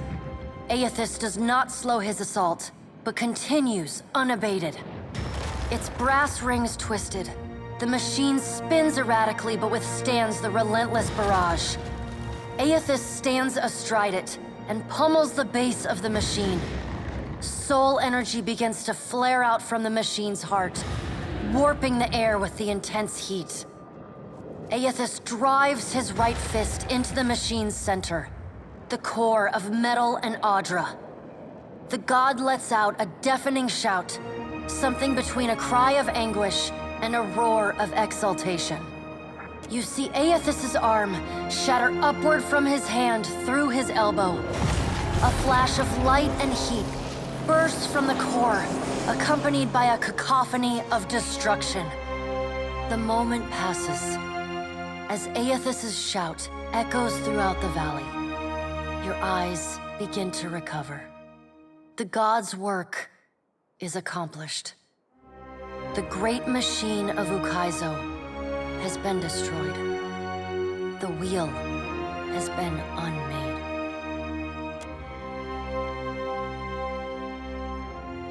As Eothas' voice fades, the enormity of what you've accomplished sinks in. You have confronted a god. You have rediscovered the ancient city where the wheel was forged, and you have seen the wheel shattered. What comes next is uncertain, but already the legend spreads of the Watcher, who survived Andra's mortar and stood toe-to-toe with Eothas. On your recommendation, Eothas disperses his essence, and that of the thousands of souls within him, to centers of knowledge and learning around the world.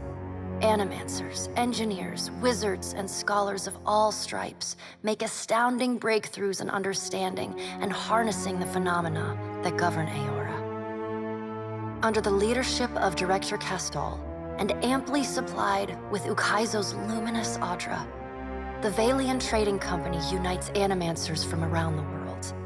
The advances they make together promise to surpass even the work of the Anguithans. While some of these developments prove beneficial to Kith, others are decidedly less so. But such is the price of innovation. What remains to be seen is how, indeed whether, they will restore the cycle Eothas has broken. At Ukaizo, the Valian Trading Company discovers a cornucopia of Anguithan devices and artifacts, as well as vast reserves of luminous Adra. Under Director Castol's leadership, the company is poised to become not only the foremost authority on animancy, but also the dominant power in Deadfire. The Songretta Maia Compressa quickly approves the construction of an academy at Ukaizo, in addition to several permanent settlements. With Queen Onikaza II dead, the Huana tribes fragment further. Some profit by working with the Valiants, and others find themselves evicted from their old lands. But for many, life continues much as it had before. The Valians' business interests trump their enmity, and they allow most of the Royal Deadfire Company's ships and personnel to remain in the archipelago to trade. Rauatai's legendary cannons pose little threat to them now. After all, the Valians could not want for better leverage than Andra's spire. The storms across the Rauataian mainland subside along with those of Andra's mortar. However, Rauatai regards this respite with a wary eye, ever mindful that the machinery at Andra's spire remains under their foes' control.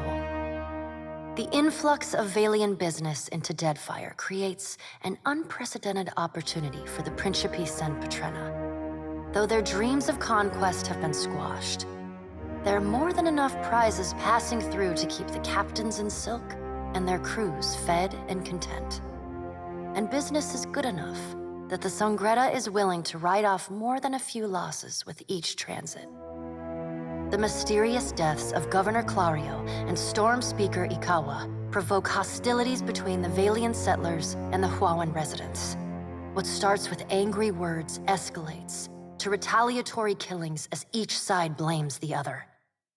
By the time anyone bothers to question the strange coincidences surrounding their deaths, including reports of a cloaked Omawi woman seen in both the port and the village, both sides have gone too far to turn back. The conflict eventually draws the attention of the Songretta Maia Compressa. They dispatch a mercenary company to subdue the remaining Huana and select a strict hardliner to replace Clario. Port Maje becomes a cautionary tale for Huana tribes that would consider violence against the Valian Trading Company.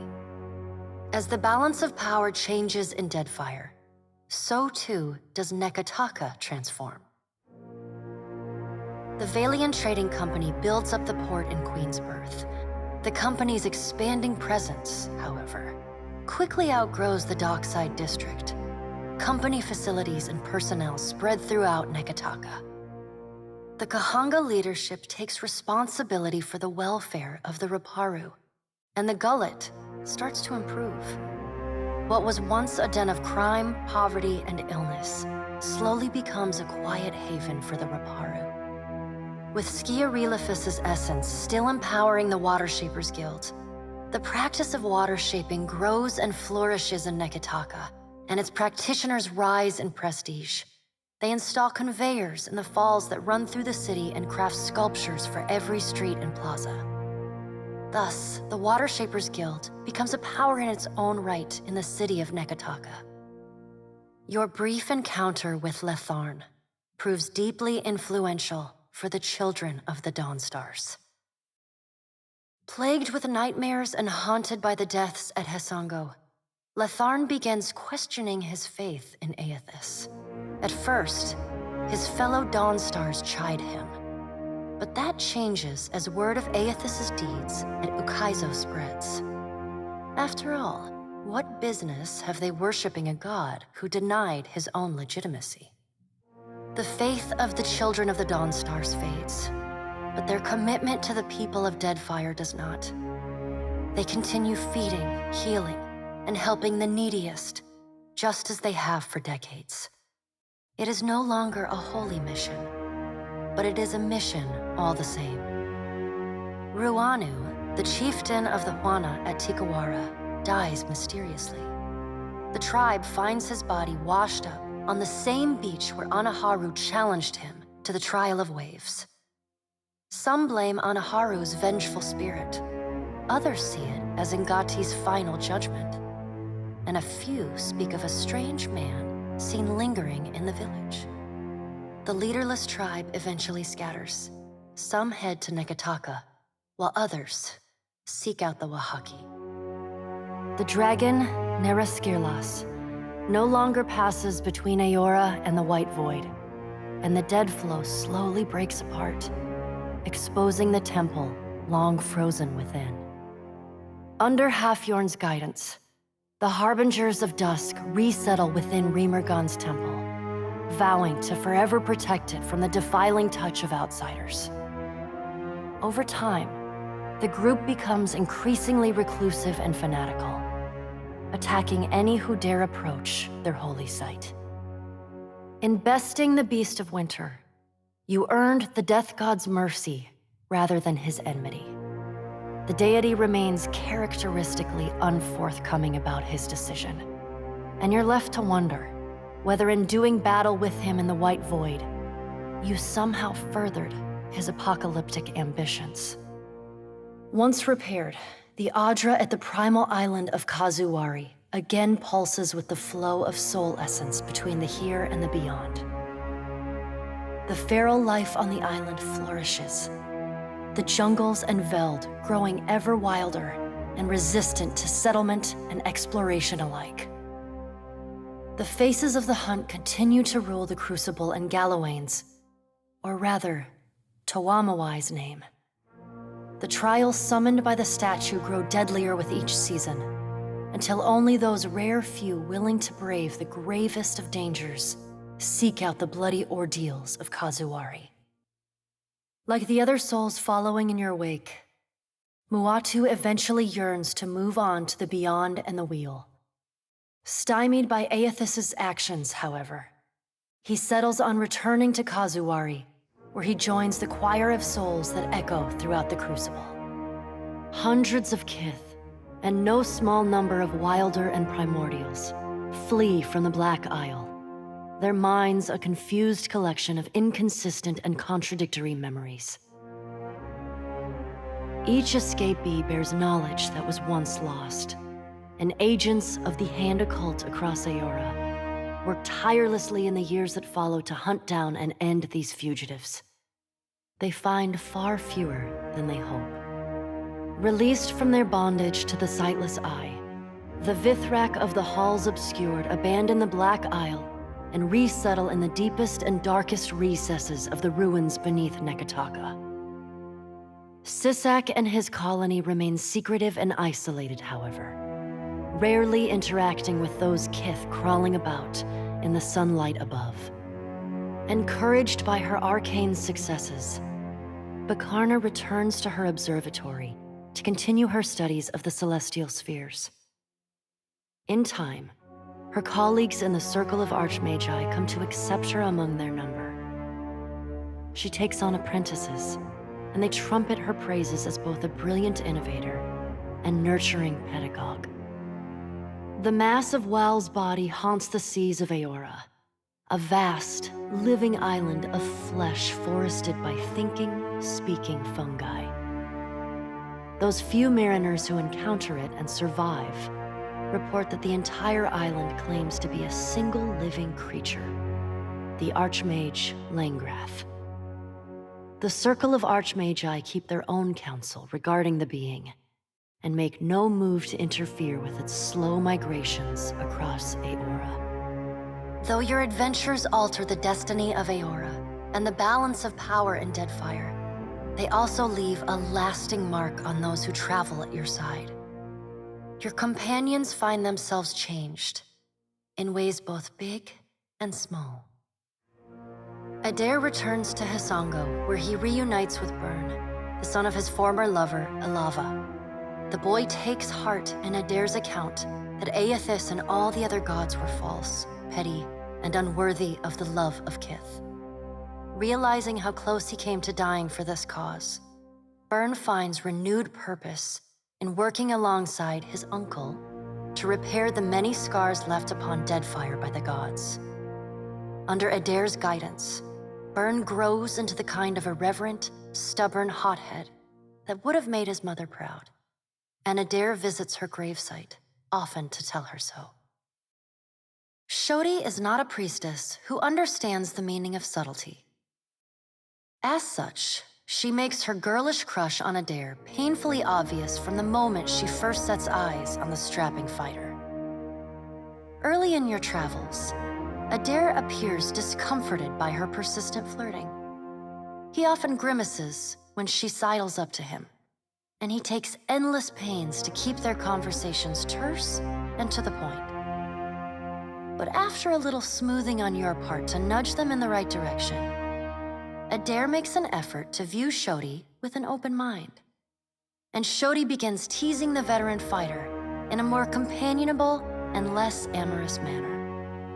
After saving each other's hides a couple times and sharing more than a few laughs, the two form an easy, and you suspect, lifelong friendship.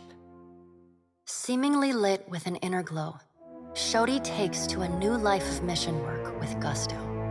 She still is committed to shepherding souls forgone, but having realigned her goals with that of her fellow Dawnstars, she now endeavors to help the living as much as the dead.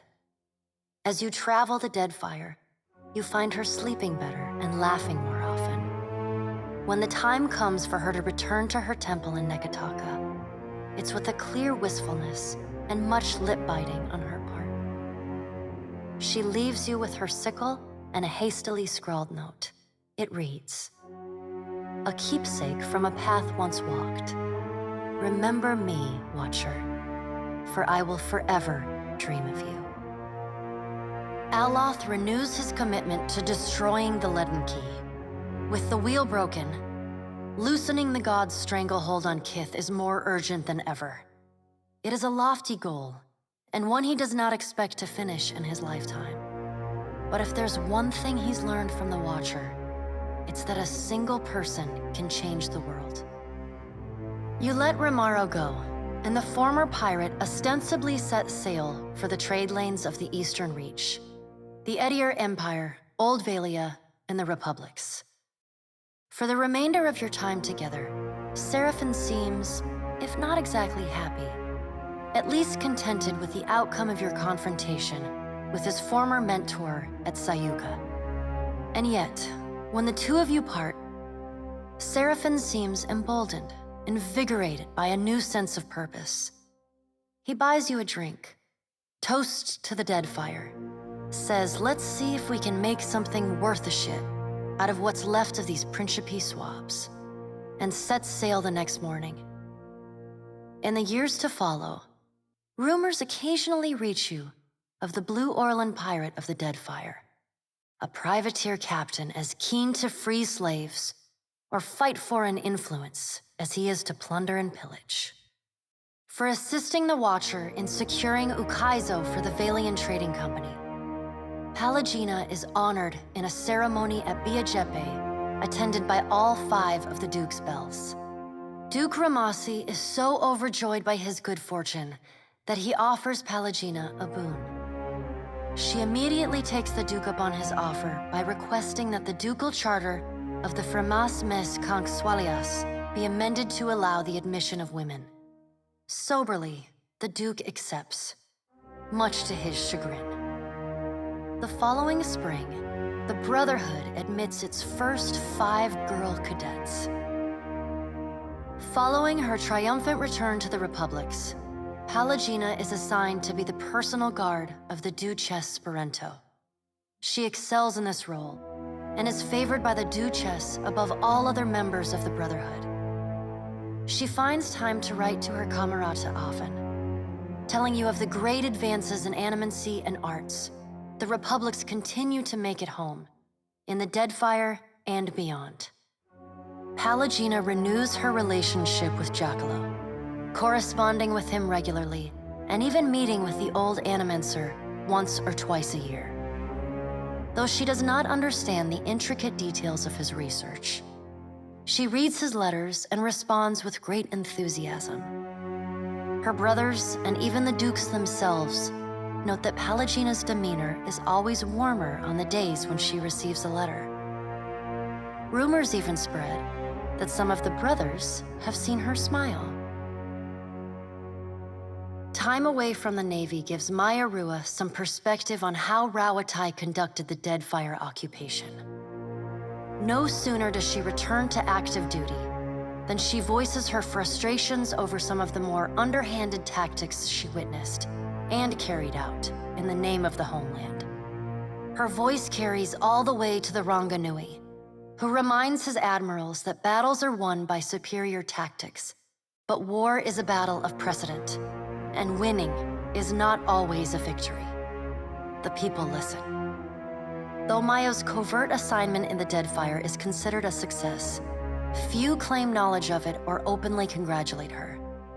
She receives no praise beyond knowing glances or the occasional raised tankard from her countrymen. She never responds. She looks forward to seeing her brother again. So does Ashiza. Tekehu distances himself from the problems of the Deadfire, giving the tribes a reprieve from godlike omens. Ngati's silence speaks volumes. The Huana grow to rely on each other, paving a new way forward divorced from their traditions. Soon after his departure from Nekataka, sailors report of mountainous water sculptures rising from the open sea, entrancing and salacious. These works are celebrated everywhere, from the brothel to the palace, though the identity of the artist remains an open question. Your farewell is short and cordial. Nothing further needs to be said, and you wish each other well. Tekehu does not look back. The sea feels restless in his absence. Your pursuit of Eothas and your journey to Ukaizo signal the end of forces that have shaped the lives of Kith and the course of nations. The cycle of reincarnation has been broken. The storms of Andra's mortar have calmed. Yet each ending promises a new beginning.